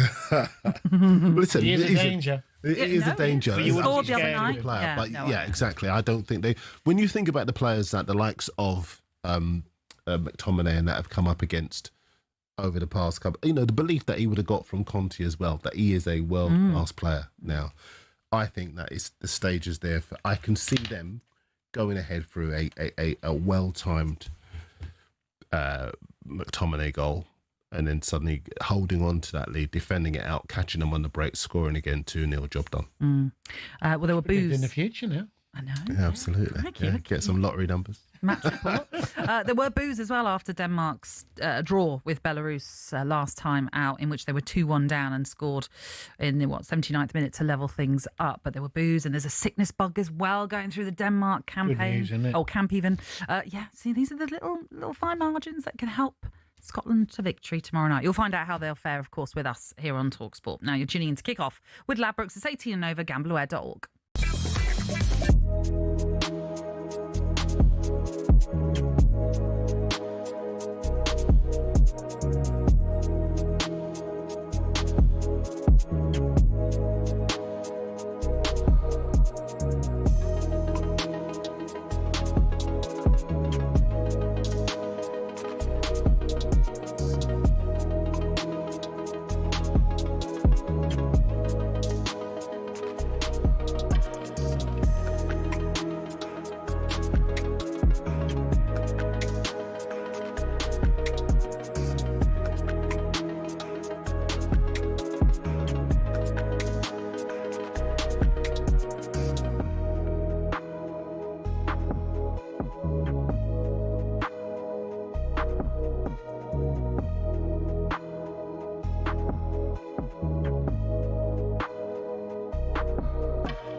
Kick-off on talkSPORT. It's Darren Lewis, Danny Murphy and Natalie Sawyer. Let's take you to the Northern Ireland World Cup qualifiers. They're taking on Luxembourg. There's been a goal for Denise Watson.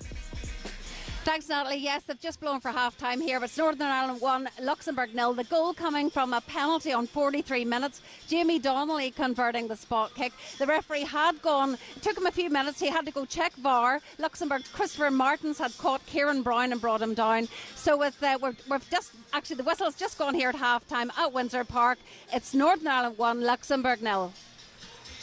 Denise, thank you very much. We'll keep you posted on how that one fares, because as much as Northern Ireland can't qualify through this campaign, they have through the Nations League. So I'm sure Michael O'Neill is all about momentum, avoiding yellow cards just in case when those playoffs come around. But let's talk some domestic matters right now, shall we? And an interesting story that talkSPORT understands with regards to Bournemouth's Antoine Semenyo, which is that he has a release clause in his contract of £65 million. Now, it's meant to further diminish this summer as well. The clause...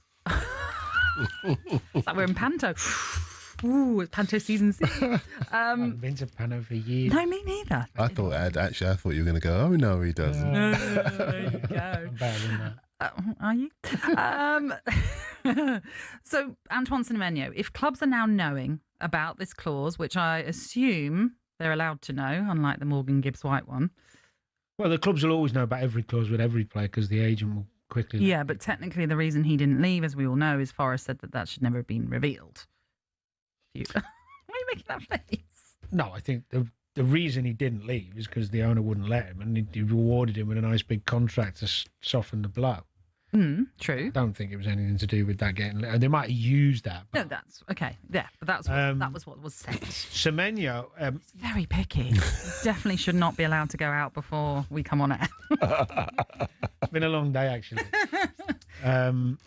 I think, irrelevant of whether the clause stays or diminishes, his biggest problem is going to be who to choose. Yes, I was going to ask. Because... he's now adapted himself to this level and become very comfortable with it. He's a game changer. He makes things happen, can play both sides, quick, strong, brilliant in the air. Does his defensive work, as you need to do these days. He's going to improve any squad, isn't he? You know, whether he goes to one of the best teams and is part of a squad rather than always playing. But I can't think of one of the big teams that wouldn't take him. Well, if you believe some of the rumours, Spurs, Manchester United are considering a... No, I said big teams. Okay. Yay. I'm coming to that because we also understand Liverpool hold an interest as well heading into the new year. Liverpool, do they need Antoine Semenyo with all the options they already have? I'd say yes, because he's obviously not a big fan of Chiesa.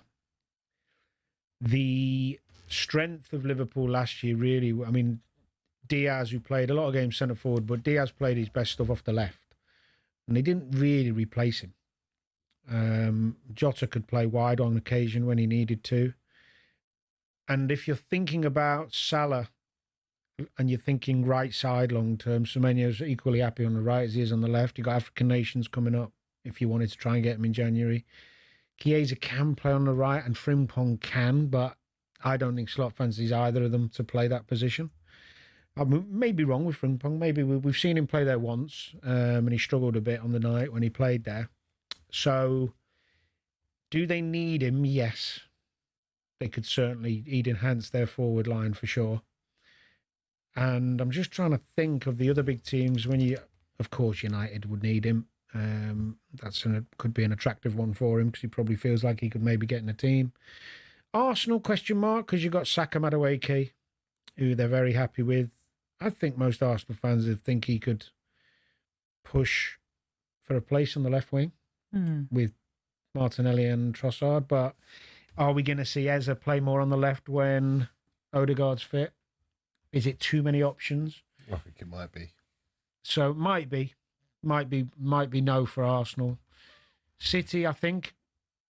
Doku's playing out of his skin at the minute, of course, unbelievable performances and rightly in the team. But if you were Semenyo, excuse me, and City wanted you, and so you thought, well, I'm at Bournemouth, City want me, it's City, I'll get games here and there, but I'll have to accept in the short term I'm going to be on the bench behind Docker. Would you make the move?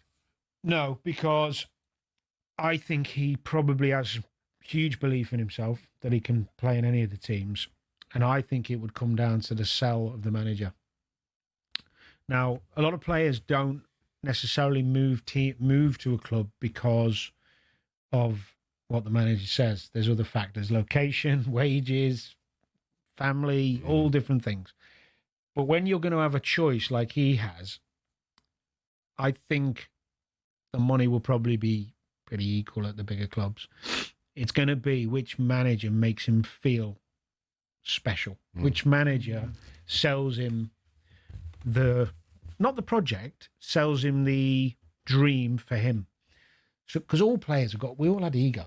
Like, as soon as you meet a manager, you can. I've done it where I've gone to meet managers of clubs, and before I've gone, I could tell you who I'm going to sign for. Okay. But then don't. You know, it's because of the manager. Yeah. Yeah. Because they just make you feel like they know so much about you.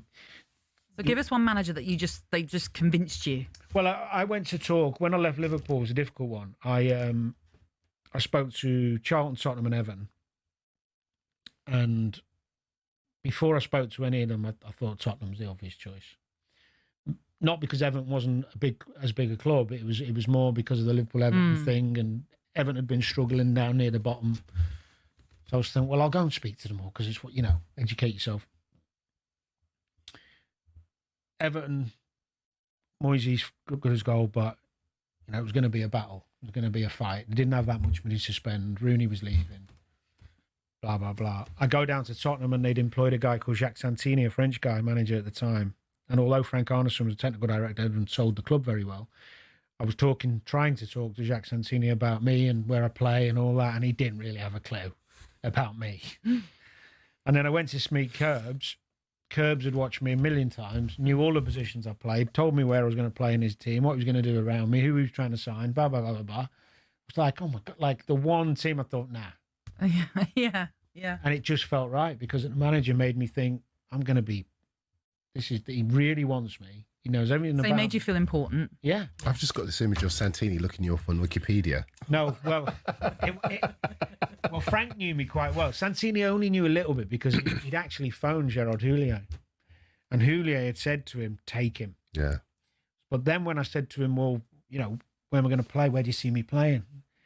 And he was like, "Oh, we've got lots of players to come in, and we worked this out." And I was like, "It's like Jacques Santini's in the room." Exactly. We won't work this out because this is a big move for me. Just on Semenyo, I do know that Spurs were very, very interested in taking him last summer, and Man United as well. If he's got Man U and Liverpool in, he's not going to Spurs. But listen, it's hard. To be honest with you, I think you're right. Because I think Mbeumo, as you know, were in a similar situation. Thomas Frank wanted him. And yeah, Man United, the people, and I now know this from what I know, their position in the league doesn't matter a lick. They are Man United. And players, if they express an interest in players, a lot of players still want to go. Well, the only thing with Semenyo that I would say, I'm a bit dismissive of Tottenham there because they are a big club, but I don't know who he supports and I don't know where he's from. Because London's a big draw for people. But if you're talking about Liverpool, Man United, from a wage perspective, Liverpool would drown Tottenham wages. Yeah, of course. Yeah. So that would be a factor as well if you're signing a 5-year deal. And let's be right about this. He'll be earning okay at Bournemouth. But this next deal he gets if he moves will secure the rest of his life. Yes. So that will be a factor. And he will look at the Liverpool squad and he'll think, Salah's nearing the end. He'll be thinking, Gakpo, am I better than him? He'll believe he is, probably. I don't, Man United, he might, I don't know how, as I say, who he supports and where he's from, but Man United, similar, massive club, probably thinks I could get in that team. You say Salah near the end, and I know you don't mean that. Well, as in just an age, I don't mean form even necessarily. It's just there's a long, if you're signing a 5-year deal and you want to play wide in a team, and you think, well, okay, Salah might be there another year. 18 months. By the way, Antoine Semenyo is born in Chelsea, but he's an Arsenal fan. Oh, is he Arsenal? But he plays for Ghana, yeah.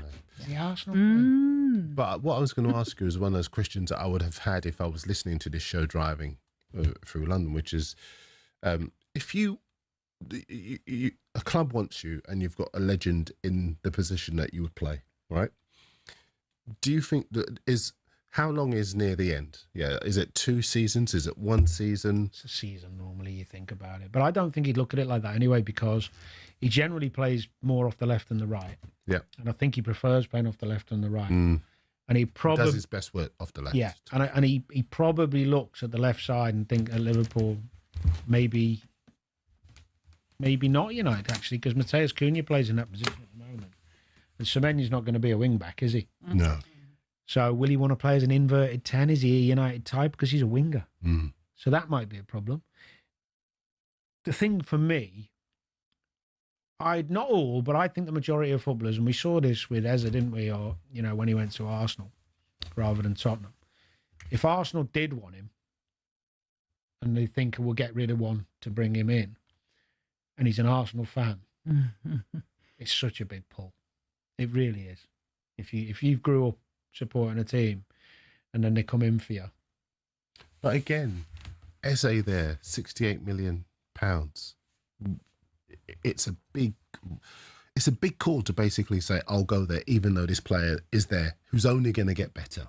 And to be fair, Martinelli's had a great start to the season before he got injured. Well, Trossard's been playing great. Trossard's been playing really well as well. So there's 3 seriously good players. There is, but you would think that if Arteta or Arsenal decided, yes, we want him, the plan would be to bring him in and someone be gone. Yeah.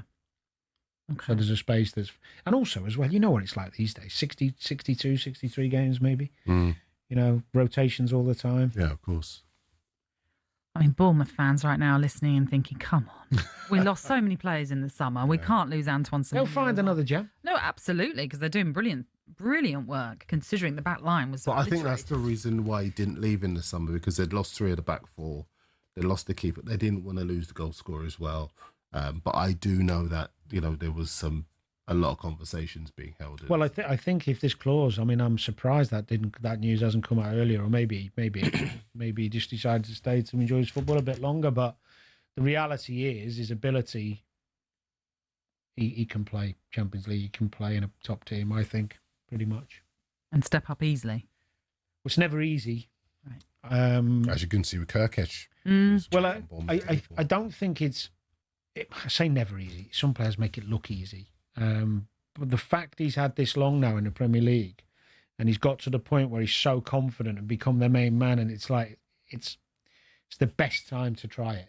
And his attributes won't allow him to fail because he's so quick and powerful that you're not. He's going to get more. Well, I say more of the ball. Bournemouth have plenty of the ball, but you'd think he'd get even more of the ball in forward positions in a better team. So he's going to cause chaos wherever he goes, and good luck to him. Good luck to him. He's come from the lower leagues. He's done it the hard way. He deserves a big special move, but it is difficult for the Bournemouth. And I'm conscious we've got to hit a break. But with all these teams that we're talking about are interested potentially in him. January could be a bit of a tug of war now, even though Bournemouth will do whatever they can to resist any big money buys. But if that clause is triggered, go before January, don't you? Say that again. I think he'll decide where he wants to go before Jan. But you'd expect him to leave in January? Yeah. If there's a clause, they'll have to sell him. Yeah. I think. Unless there's a clause that says it can only be in the summer. A clause with a clause? Oh, crikey. We are at Christmas. Hey! And on that note, we'll take a break. When we return, we'll talk about the injury setback potentially for Arsenal for one of their defenders.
Good evening. This is Kickoff. You right there? What are you smiling at? No, I'm just smiling at Darren. Just couldn't be bothered to turn up. That's all right. Probably that Indian.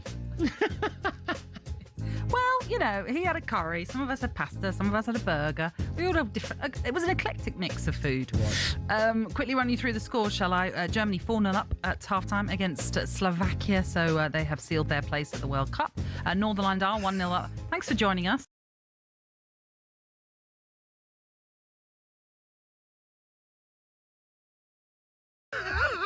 I just went to the loo. Yeah, don't go in there for 10 minutes. Took me 30 seconds. Well, You were gone longer than that. I think you were. Yeah. I think so. No, I'm absolutely fine. Don't worry about it. All right, then. Well, we'll move on. Yeah. We don't want to embarrass you any further. No, don't worry. I'm all right. I'd be much more embarrassed if that was the reason, trust me, but I'm all right. Okay. Northern Ireland are a goal up against Luxembourg as well in Group A. And elsewhere, the other kind of groups, it's all done and dusted, really. Although the Netherlands are 1-0 up against Lithuania, so that'll seal the group. And it's 1-1 between Malta and Poland. And then in Group L, Czech Republic 5-0 up against Gibraltar.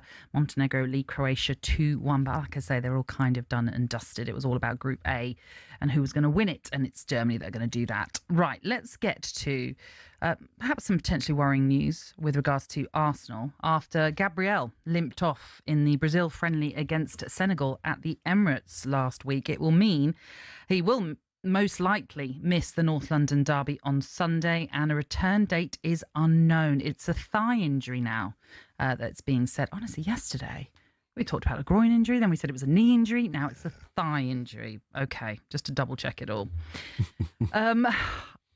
Gabriel Saliba, an incredible centre-back partnership, as we know. Is this a concerning time, do you think, for Arsenal? Or do you think, with all the business work that they have done over the last couple of windows, and in particular this summer as well, that they've got enough depth now to cope with the loss of someone like Gabriel? I think they've got the depth. I think they've got the quality. He's done some superb business for precisely this reason, because as we know, it cost them the title a couple of seasons ago when Saliba was injured at the business end of the title race. And now you look at the other players they've got. Mosquera, Spanish international central defender, absolutely fantastic. Hincapié, who we haven't seen as much of, but he's a quality player as well. Saliba, as we know, is a real leader. Calafiori can play centre-half as well, but he's been playing at full-back. They have got the players. They are nowhere near down to their bone bones. Yes, Gabriel is influential. Yes, Gabriel is a player who's very, very powerful at set pieces for them. And obviously, he's a leader for that team as well.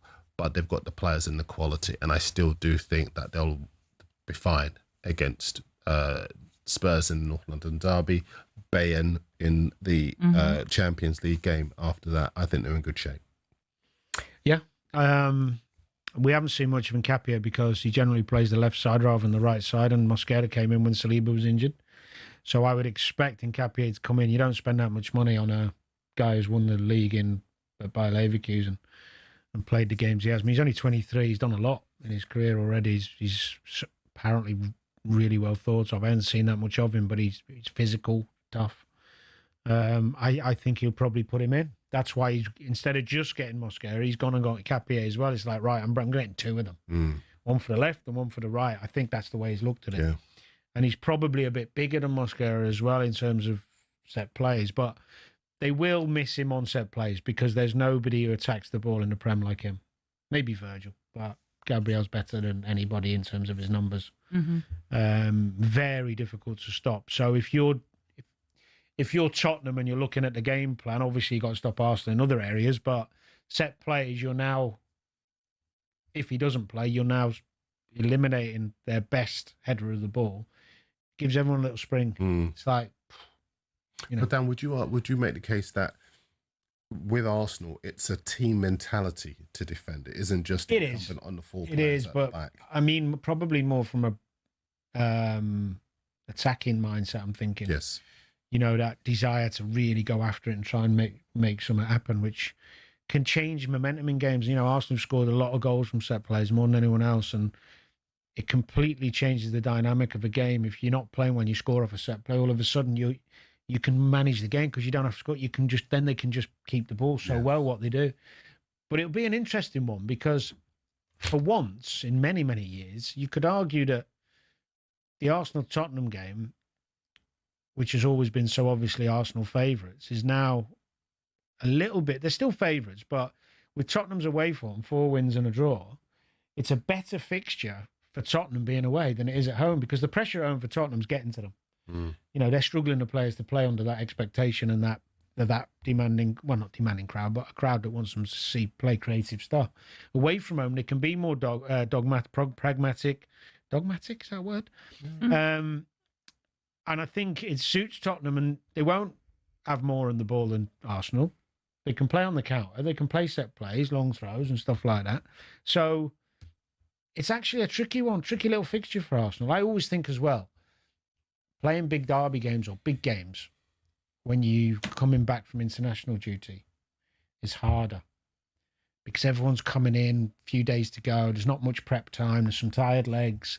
Do you play him? Do you mix it up? Do you rest?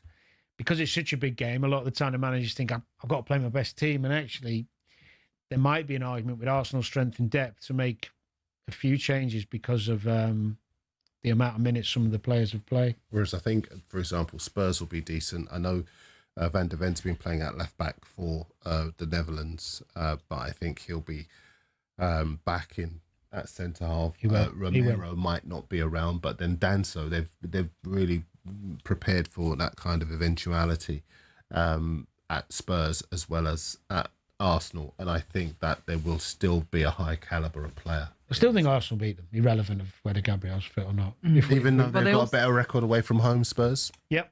So far this season. Watching Arsenal play is that they are so strong, physically, mentally, quality all over. Both also have massive, as you say, Champions League games the following Wednesday. Bless you. Thank you. After the North London derby. Why does the sneeze make people laugh? It's a bit like breaking wind, and it still gets a giggle every time. You know, you do it in front of the kids, they laugh. It did in the Celebrities Traitors, didn't it, with Celia Imrie? Did it? I was going to say, Bayern Munich at home for Arsenal. Tottenham head to PSG that week, so that'll be interesting as well. Right, we are going to take a break. When we return, we'll turn our eyes to boxing after that fight at the Tottenham Hotspur Stadium, where Conor Benn beat Chris Eubank Jr., and also some big news regarding Fabio Wardley. That's next.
the Toffees to the Tractor Boys, the Eagles to the Seagulls, Gunners, Bees, Hammers and Magpies, Premier League teams have got a load of crazy nicknames.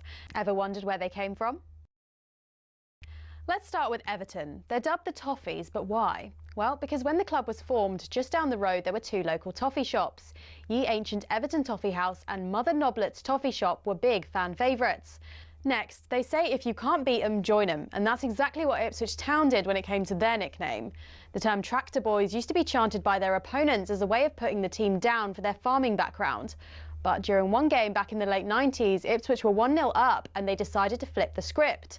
1-0 to the Tractor Boys, they sang, and a new nickname was born.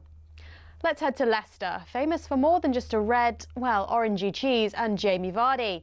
Leicestershire's also the birthplace of fox hunting, hence the Foxes. Next up, turns out apples are not the only fruit that don't fall far from the tree. Bournemouth's nickname, the Cherries, comes from the fact the club's stadium was originally built right next to a bunch of cherry orchards. This next story actually involves two club nicknames. It started with Crystal Palace. They were having an absolute nightmare run back in the early 70s. They'd been relegated after a terrible spell and manager Malcolm Allison decided enough was enough. He wanted a new nickname, something strong, fast and destined for success. Something exactly like an eagle. But there's more to this one. Brighton were in search of a nickname too, and Palace finally gave them what they needed. In a heated match between the two back in 1976, Palace fans began chanting, "Eagles, Eagles," and some clever Brighton fans came up with the perfect reply, "Seagulls, Seagulls." Not all club nicknames have a crazy story though. Take the Gunners. That just comes from the fact a group of munitions workers in the Royal Arsenal factory in Woolwich set up the club in 1886. On the flip side, some nicknames seem simple, but there's a bit more to them, like West Ham. The Hammers is actually nothing to do with the ham part of the name. It comes from the fact the club used to be called Thames Ironworks FC and was made up of workmen and shipbuilders. So next time the away end's chanting their crazy nickname, you'll now know exactly where it came from.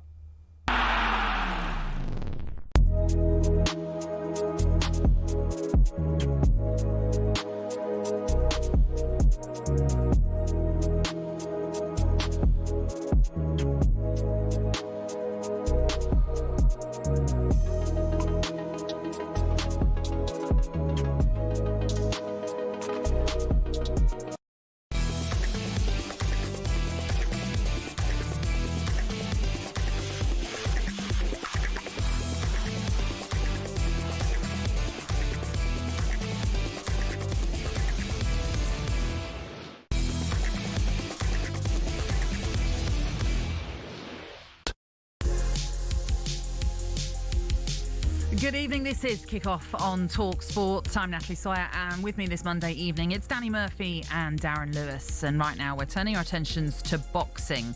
We will look back on that fight at the Tottenham Hotspur Stadium where Chris Eubank Jr. and Conor Benn faced each other, and also reflect on the Anthony Joshua news. But the breaking news that you may have just caught there from the world of boxing is that Alexander Usyk has been told to vacate his heavyweight championship belt, which means Fabio Wardley is now the new WBO heavyweight champion. He won the interim title last month with a stoppage victory over Joseph Parker, but having now been elevated to the official WBO champion, what does this all mean for him going forward in the future? Well, pleased to say joining us to reflect on all the boxing news, it's boxing trainer Dave Colwell. How are you doing, Dave? I'm very good, thank you. How are you? Very, very well, and great to have you with us this evening. Maybe for those that might not understand this whole situation of Usyk vacating his belt, maybe you might be able to explain what's happened.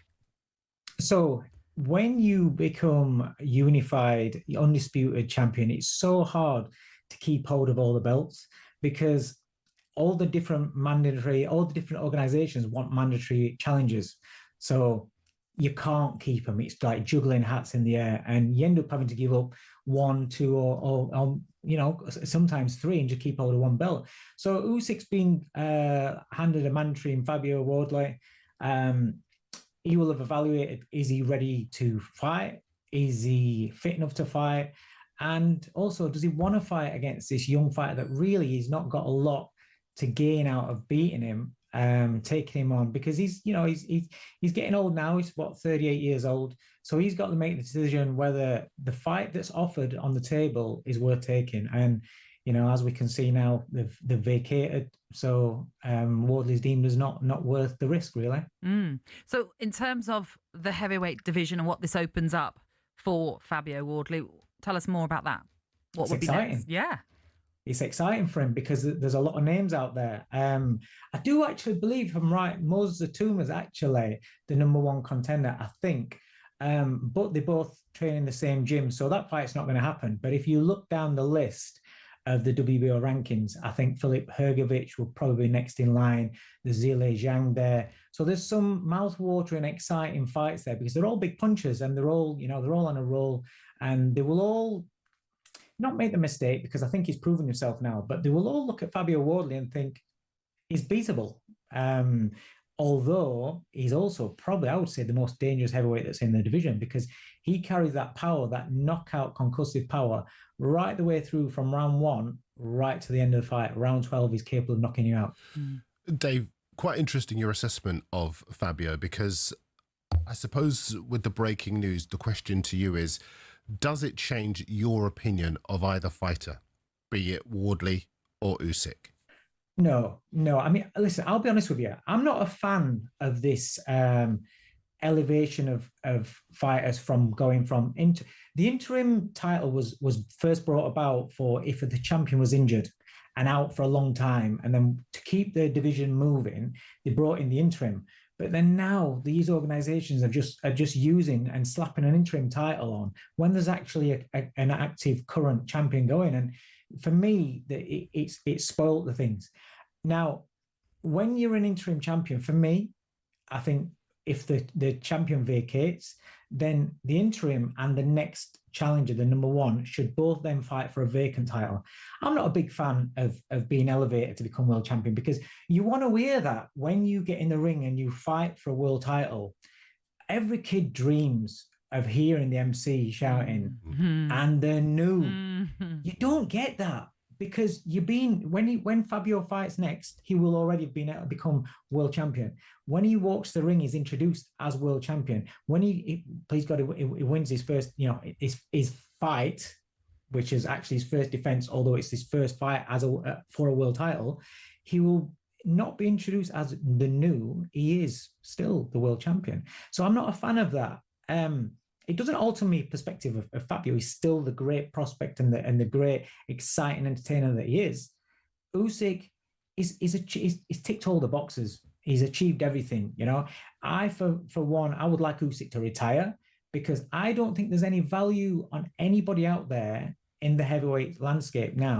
If Usyk was to beat now, you would say, when we talk about him in the next few years when he's retired, you wouldn't talk about that fight above the Fury fights, above the AJ fights. So I don't see how his legacy can get improved.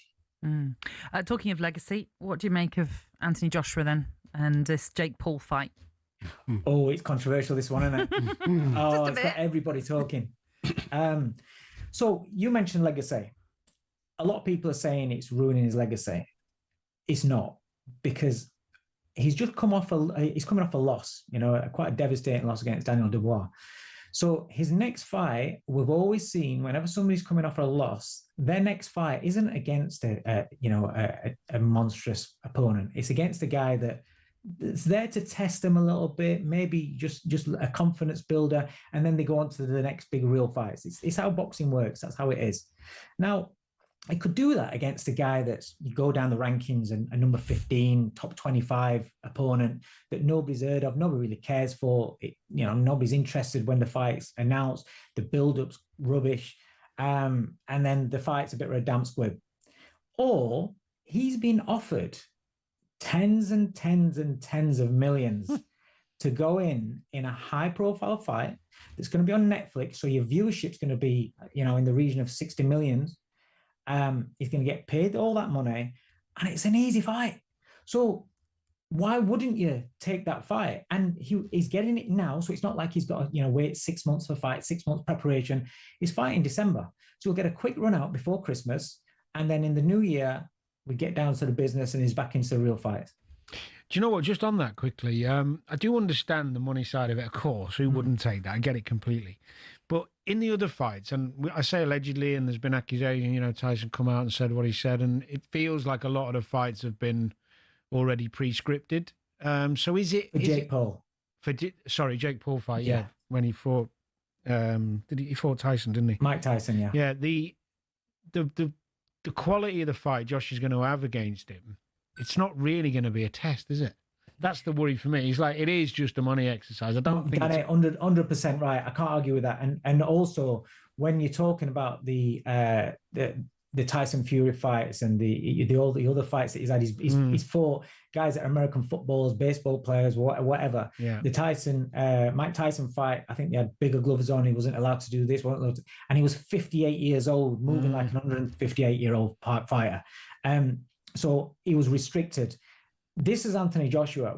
And I'm getting a lot of this on my socials where people are saying, "Oh, it's going to be out. He's selling out. He's going to be scripted." This, no, it's not. You're not talking about a fighter that's retired, trying to chase back a big limelight fight, missing the stardom, the fame. You're not talking about a fighter that's blown his money. You're talking about a current, active, multi-millionaire. You're talking about a current brand. Anthony Joshua is a brand. Look at the endorsements that he's got and everything. Do you really think that he's going to throw away all his brand, AJ, to go in there and carry Jake Paul for a few rounds and just have a little shadow box in the ring? No, he's not. This is going to be... Remember when he fought Francis Ngannou? Yeah. It's going to be like that. Okay. Make no mistakes about it. That's good. Joshua's a very proud man. And, when everyone's giving him the criticism, he don't take it too well. But like I said, he's got a brand to protect. This is these YouTubers that have come in, like Jake Paul, they started years ago where, it was Dirty Sanchez, Jackass, where they did things for views, for fame, and for the money that came in on the back. Crazy, crazy things. Jake Paul's kind of took it on another trajectory. He's coming to the sport because he's got a massive, massive following. And now I think he's a case of where if he loses to an average boxer, another average, listen, but he got beat by Tommy Fury. So if he loses to somebody else like that, or when he steps up a little bit, it's a bit of a damp squib. Whereas if he goes out, cashes out against someone like AJ, where everybody's expecting him to get absolutely wiped out, and it happens, it kind of saves face because he's done the impossible, chased the impossible dream. True. We've run out of time. There's so much more we could have talked about, especially what happened in Tottenham as well, at the Tottenham Hotspur Stadium after Conor Benn beat Chris Eubank Jr. But as I say, we've run out of time, Dave. Thank you for being with us this evening. No problem. Thanks for having us. Great to chat to you. Thanks, mate. Yeah. Spoke well, didn't he? He always really does. Always. Yeah, really good. Yeah. Makes perfect sense. I do wonder what happens if Joshua loses. He won't lose. Well, I don't think he'll lose, but sport is sport. What if? Wow. Well, he'd have to finish. He'd have to. Yeah, you can't really come back from that. No. I'm just saying, listen, I've seen so-called sure things. Buster Douglas beat Mike Tyson. Liverpool boxer, lost to Wimbledon. Yeah, and they were another professional. But it just seems highly unlikely. This is more of an exhibition than a proper bout, I suppose, is what you're saying. The other day, watching TV, I saw a 300 to 1 shot and a 100 to 1 shot win in horse races, both on the same day. Things happen, incredible things happen. You gambling in your spare time? This Saturday, 4 world titles in 4 weight divisions. A night of champions awaits as David Monster Benavidez takes on Britain's Anthony Yard for the WBC World Light Heavyweight title, featuring Devin Haney and Bam Rodriguez. You can watch that live this Saturday only on DAZN. Boxing update on talkSPORT with DAZN, the global home of boxing. Sign up now at dazn.com/boxing. OK, on the way, we will bring you an update on how Northern Ireland are getting on in their final World Cup qualifier, but also look ahead to the start of the Ashes.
This is Kickoff this Monday evening with Darren Lewis, Danny Murphy and me, Natalie Sawyer.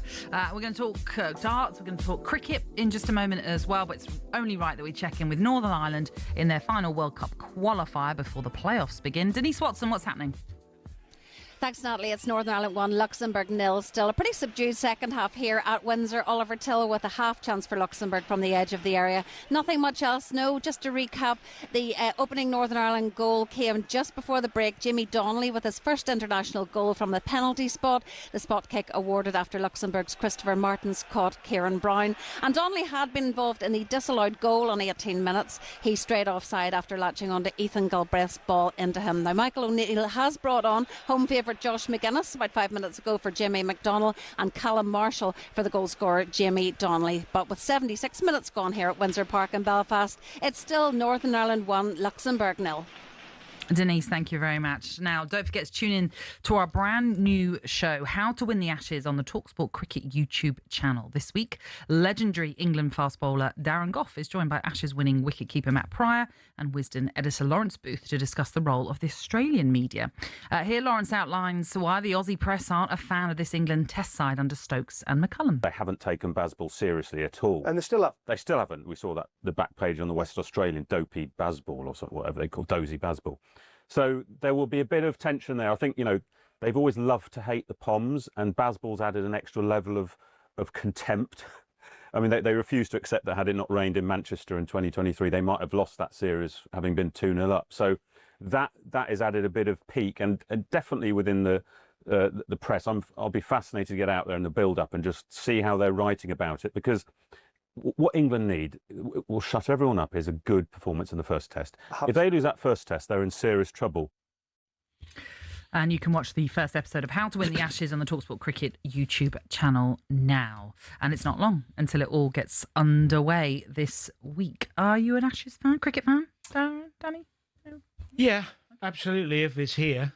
The timing makes it more difficult, of course, by being over there. But the big test match I generally enjoy. My dad was a huge cricket fan, but I didn't get to play it much as a kid. We didn't really have it in our school, and but I did. Yeah, as I've got older, not so much the one-day stuff, but the really good test matches I've enjoyed. I've watched a lot of them actually, and I think it's still a format that's got a lot of value, even though sometimes they only last 4 days. So I'm disappointed it's so bad timing. I know it's inevitable, nothing you can do, but I would have watched more. I'll keep an eye on it and catch up on it. But no, I'm not. Other forms of cricket I'm not particularly engaged with, to be honest. But this one's going to be interesting because I know there's been a lot of talk, been listening to a lot of the guys, and about the lack of preparation. Seems to be an old school mentality. I've heard both and Gooch talk about it, that to go into this with only one warm-up game playing this type of cricket is nonsensical. I've also heard the other side of it, which is because of the cricket calendar and the way things go, it's very hard to get more than that fitted in.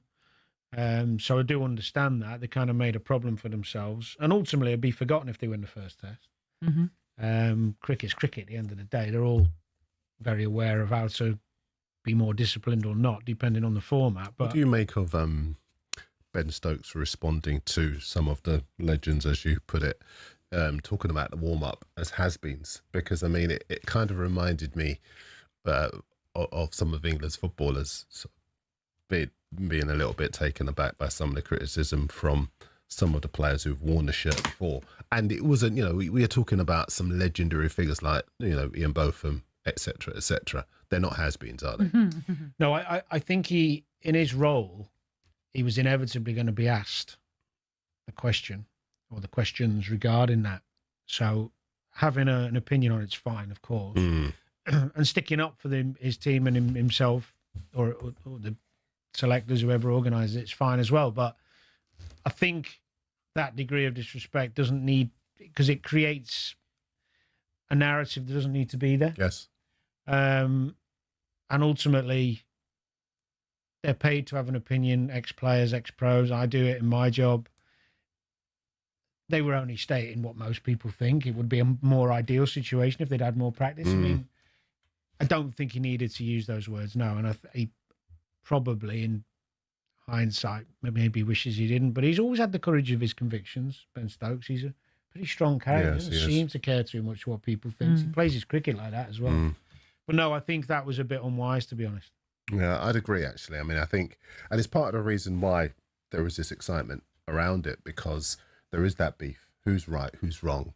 Will the old masters be proven right? These are guys who know how to win Ashes, who've been talking about that preparation. Or will it be the new school, if you like Ben Stokes? And then you've got the actual key players, if you like, Ollie Pope, 150 in the warm-up game, and he's been scoring quite highly of late. So there is this feeling that he's going to be able to bring that form. He's had a few doubters. He's been able to confound those doubters. So it could be quite a big Ashes for this vintage, or it could be that the older guard are vindicated. And either way, it's going to make for quite big headlines. You've got to go back to 2010-11 for the last time England have won in Australia. And Australia are the reigning champions after that drawn series last time out. This is where I suppose the modern era, it fits nicely into the fact that all papers are online now, so all these stories will be written online. They'll miss out on the papers in the mornings because of the time difference and everything.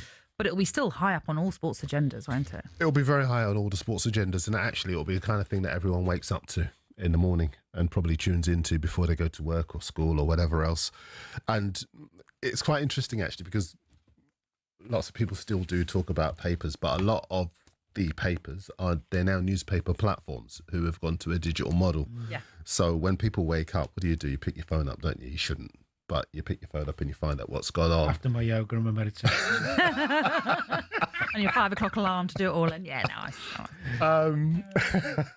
But that's what will happen. It will give all of those platforms the content, the live content to draw people in. They'll be looking for who's done well overnight, what's gone wrong overnight, what's been said overnight, what's the reaction been overnight, has there been anything quirky overnight, and that will almost form your morning intake, if you like. Obviously, this platform. Will you be watching it?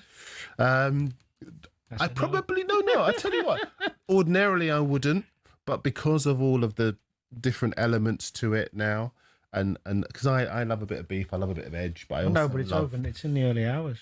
Yeah, but then I keep very strange hours anyway. I don't sleep. I don't sleep more than 6 hours a night. Yeah. It should be more than that, but I'm similar.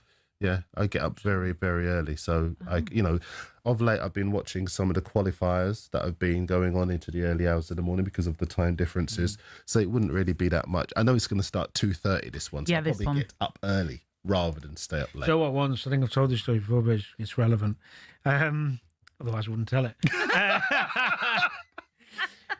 Years ago, my dad took me on holiday. I was about 9 or 10, a couple of years after he'd left, so I was looking forward to it.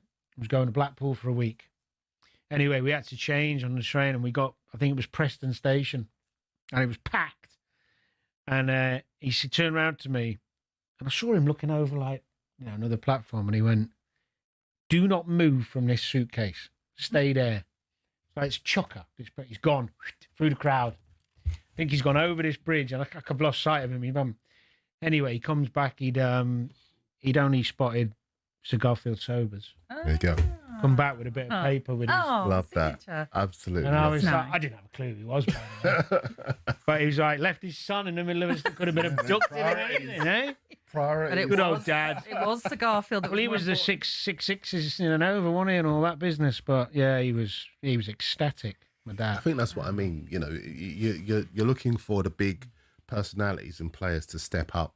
And if somebody does something amazing, you want to be able to have seen it live as opposed to, waiting to see what everyone else is saying about it afterwards. Well, it starts this Friday, like you say, at 2:30, and it's in Perth, which is why it's later, because I think normally it used to be Brisbane, the opening tests. I've never been to Australia. No, me neither. It's like 4-hour, 5-hour flight from wherever we were in Australia out to Perth, miles away from anywhere. Yeah.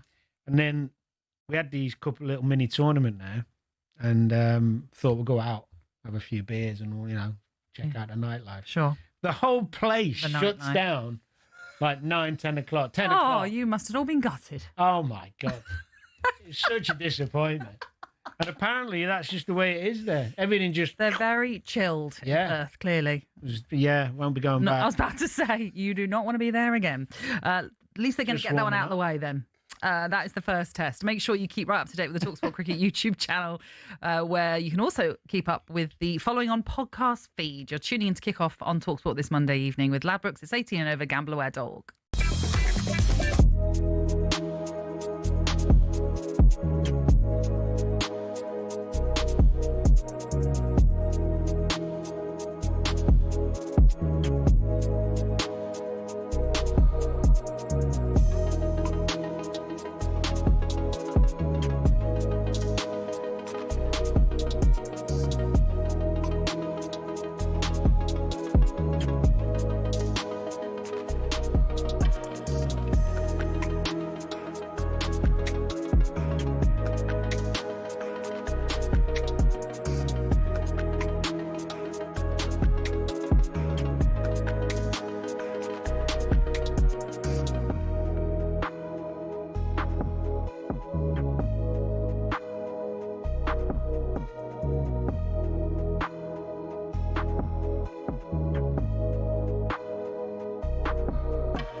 much for tuning in to kick off here on talkSPORT. It is Danny Murphy, Darren Lewis, and me, Natalie Sawyer, taking you through until the sports bar at... You right there, Danny?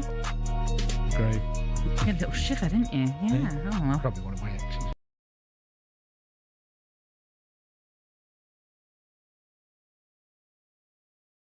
Anyway, hit me on the way past. I'm going to just talk about darts for just a moment, because Luke Littler has celebrated becoming the world #1 for the first time in his career as he beat his rival Luke Humphreys to win the Grand Slam of darts in Wolverhampton. And that was yesterday. He won 16-11. Quite an incredible feat then for Luke Littler. I've completely lost my way. Here I am. So sorry. I was trying to make part. Yeah, right. Joining us to reflect upon this incredible achievement for Luke Littler, then, who is still just 18 years of age, a phenomenal career he's already having, is talkSPORT's Mark Wilson. Mark, good evening. How you doing? Yeah, good evening, guys. Good evening. Hey, Mark. I mean, just as I say, at 18 years old to already be now the world #1 and to be one of those incredible players that you just feel is just going to get better and better and better. Just give us the taste of just what a talent Luke Littler is. Well, look, what can I say that everyone hasn't said before? But his second year in a row, he's won 10 PDC titles. There's only 3 players ever done that before in the history of the game. The great Michael Van Gerwen, you're looking at Phil Taylor and Peter Wright have done that, and he's done it twice in his first 2 years on tour. He's earned nearly £2 million in ranking money. He's probably going to earn some more in the next month or so as well. So he's flying at the minute, adding all his Premier League earnings. I mean, the world's his oyster, isn't it? He just keeps on winning. 14 successive wins he's had now at Wolverhampton. Nobody's ever beaten him there. So looks like he's going to be keeping his hands on the Grand Slam for a while. Mark, you mentioned the 2 others, but they were guys who were seasoned pros, whereas Luke's a kid. He's still the age of, some of the young players who haven't broken into the professional game of football or other sports. Is he capturing a completely different generation who don't really care what he does outside of the big events because he's so consistent? I think for Luke Littler, it is big events now. We've seen him this year already pulling out of events, the Pro Tour events. I mean, there's a Players' Championship finals coming up. He only just qualified because he won one of the last 2 tournaments to get into it, because he's not bothered turning up all year, but he's got other priorities. So he's picking and choosing. But when he's turning up, he's generally winning. And, he's just going to look to accumulate title after title after title. I suppose what I mean, Mark, is there is a generation right now of Luke Littler fans who couldn't probably tell you another darts player, but they know who Luke Littler when he broke into the world a couple of years ago, it was so many new eyes on it just because of what he was doing. Absolutely. Yeah. I think he's a single biggest benefit for the sport of darts, probably for decades. No, ever. Ever. I'd go along with that, ever. Yeah. Yeah, he's come at a great time. Obviously, they've just announced a big new TV deal with their broadcast partners at Sky. I think that was bumped up on the numbers that they were getting. I think the sheer numbers they got for that first ever World Final he was in, Darren, it staggered everyone just how high the numbers were. And those numbers, wherever he plays, whatever station it's on, those numbers are great. When we cover him on talkSPORT 2 at Christmas, whenever he's on, the numbers are through the roof. Like you said, he brings his own audience with him. People just want to see him. They want to see how good this kid is. How important is it, just touching on what you were just talking about, for him to pick and choose the tournaments? Because there's been a lot of chat, hasn't there, around the scheduling, how busy it is. So in terms of him creating longevity and staying at the top for a long time, the support around him or the people that help him pick which tournament, how important is that? Because obviously he can't. People want to see him all the time, but he can't play in everything. Is that the key to his future success? Is the scheduling? Yeah, I think it's getting like the darts, Danny. Like the golf, Danny. I know you like your golf, and players pick and choose in the build-up to majors. We're seeing that now with the darts players. I know Luke Humphreys got a bit of stick earlier in the year when he said, look, there's a big demand on us here. It's almost too busy. And people were quite critical of him, but I think he was on the right lines. They are going to pick and choose. It sounds a bit arrogant, but when there's a tournament for 15,000 on a Wednesday in Wigan, it doesn't really float their boat. They've got bigger ideas, and they'll take days off here and there. They'll pick and choose. I know Luke missed quite a few of the European Tour events because of the travelling and the clash, especially for the Premier League guys. So, yeah, you're right. They're going to pick and choose. You won't see them every week, but you'll see them all the big ones because that's the one they all want to win. And it was nice to hear Littler kind of compliment Luke Humphreys and talk about him in the same breath, if you like. Is he the only one really capable of staying with him, or is even he not capable? Because we've seen Luke Humphreys play unbelievable darts and to a level of Luke Littler, but is it realistic to say that even he's now falling a tad behind?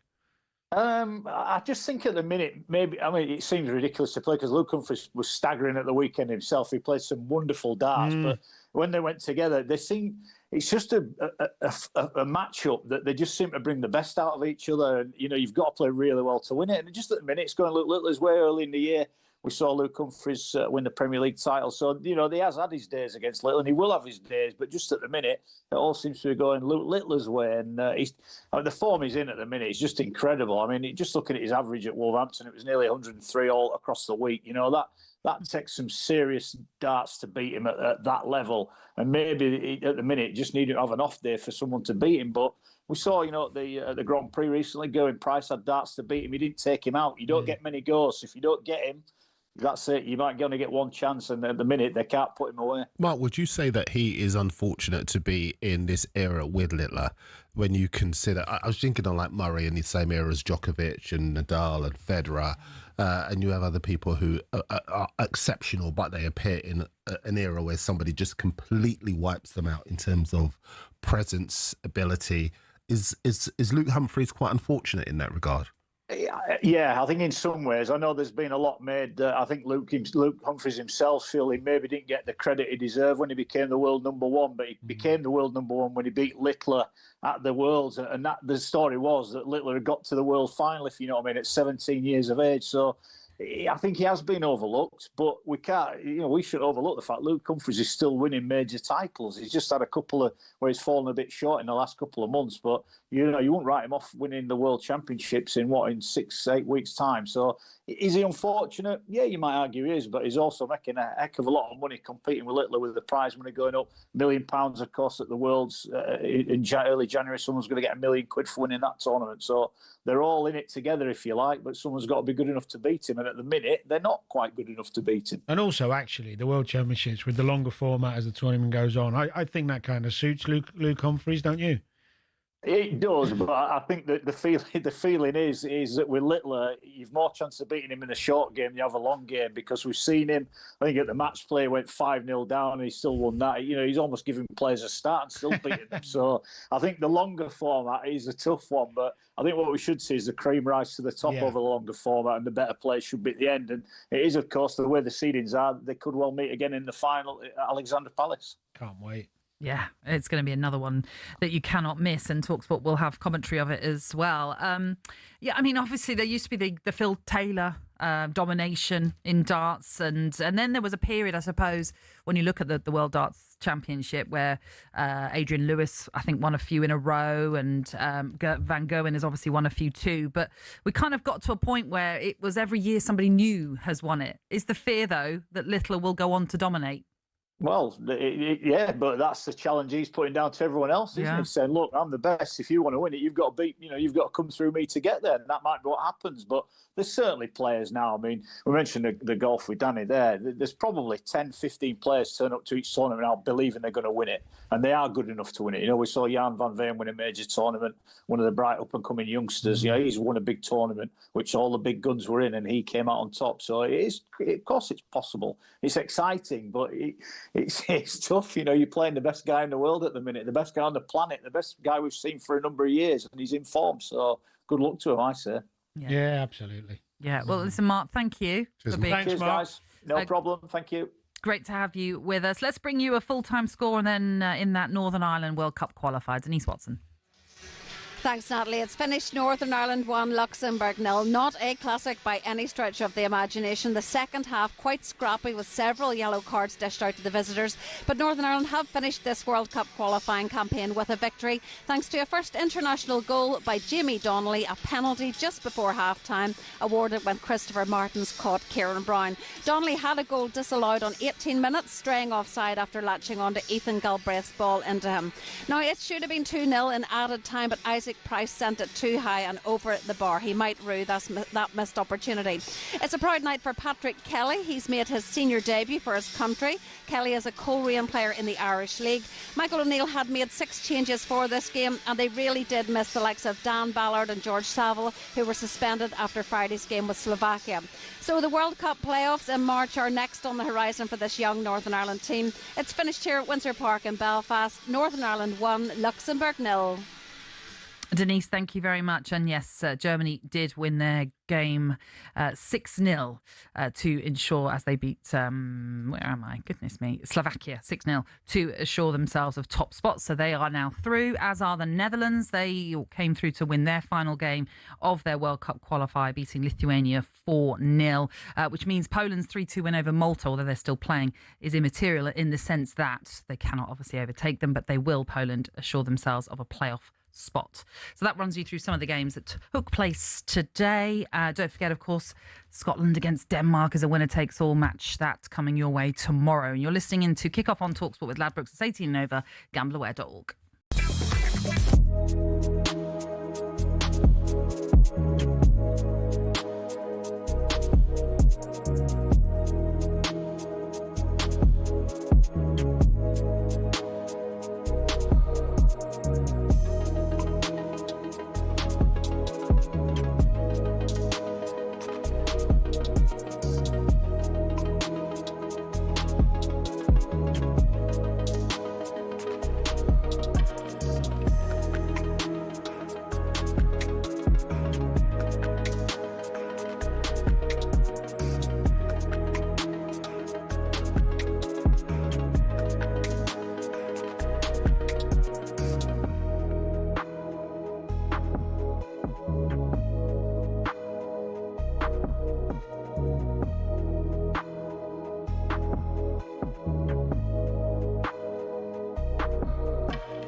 This is a Kick-Off on talkSPORT with Darren Lewis, Danny Murphy and Natalie Sawyer. Why not get ready to kick off 2026 in style as talkSPORT and our mates at Virgin Atlantic are giving you the chance to win an incredible trip for two to Las Vegas. You'll kick things off in style with exclusive access to the Virgin Atlantic Clubhouse. That's at Heathrow Airport. Then you'll fly in upper-class comfort. You've been there. You can recommend it. Yeah, he's smiling about it, just thinking about it. Eh? Well, yeah. Go on. Carry on, finish it. Thank you. You'll fly in upper-class comfort with live flat beds and premium service. All right. all the way to Vegas. You can tell who the footballer is here, aren't you? Your mic's not on. Just don't bother. Oh, God. Tell me about it after. I don't know. Once you let me just get through the read. Once you touch down, you'll check into a spa villa for 4 nights. Cheer from the stands as the Las Vegas Raiders take on the Kansas City Chiefs. And we're also throwing in £5,000 cash to play with whilst you're there. So clear your calendar. It's from January the 2nd to the 7th of 2026, because this could be the greatest start to a new year you have ever had. Good luck. 21 plus, UK excluding Northern Ireland. For a chance to win, text WIN to 83338. Text at £2 plus standard network rates. Bill payer's permission required. Or call 03434239761. Calls are charged at standard rate. All entries must be received by the 28th of November at 4 p.m. This is a network promotion. Run across talkSPORT, Virgin Radio UK and Talk. Full terms and conditions at talksport.com.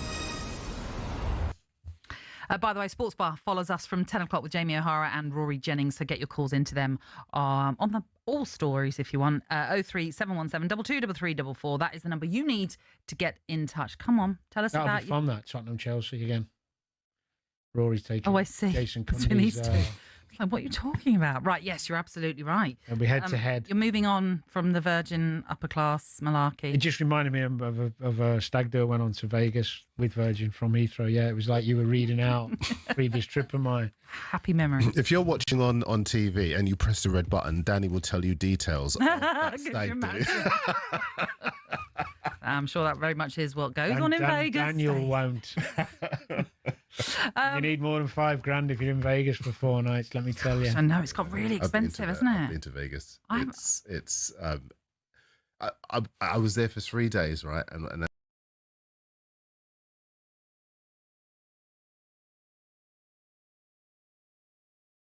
boom. Oh, don't touch me, you cut yourself. Come on.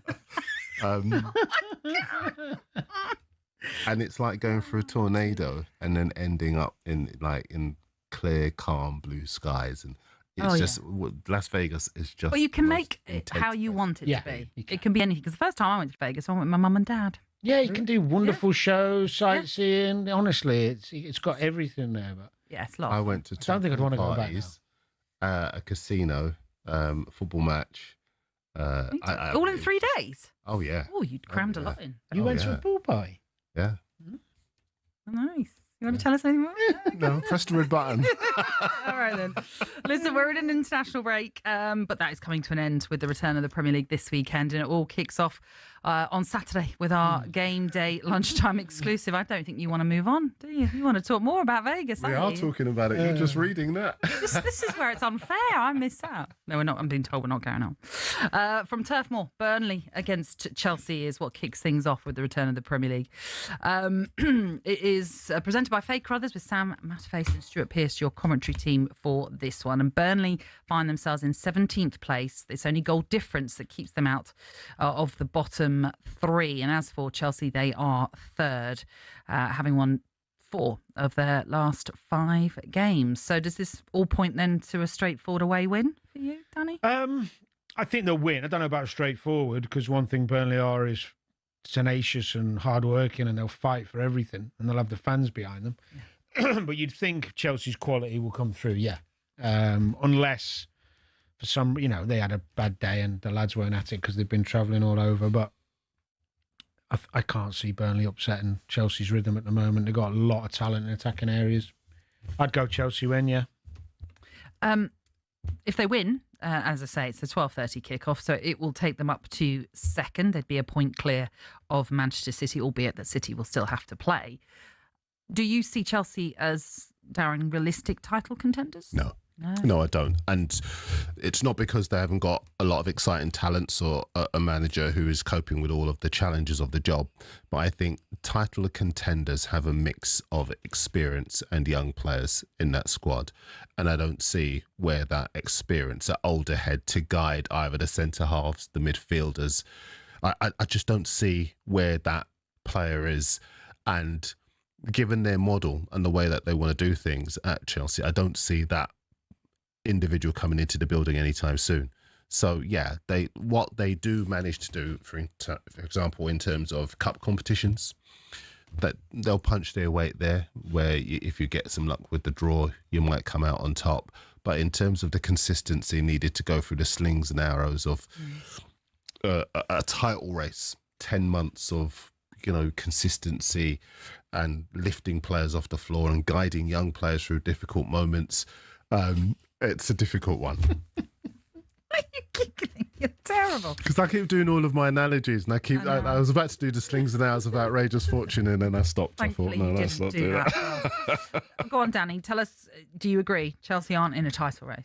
I do. They might have a say in the title race. Yeah, they might. They can beat anyone on the day. But I think simply one of the reasons Darren said is that lack of experience.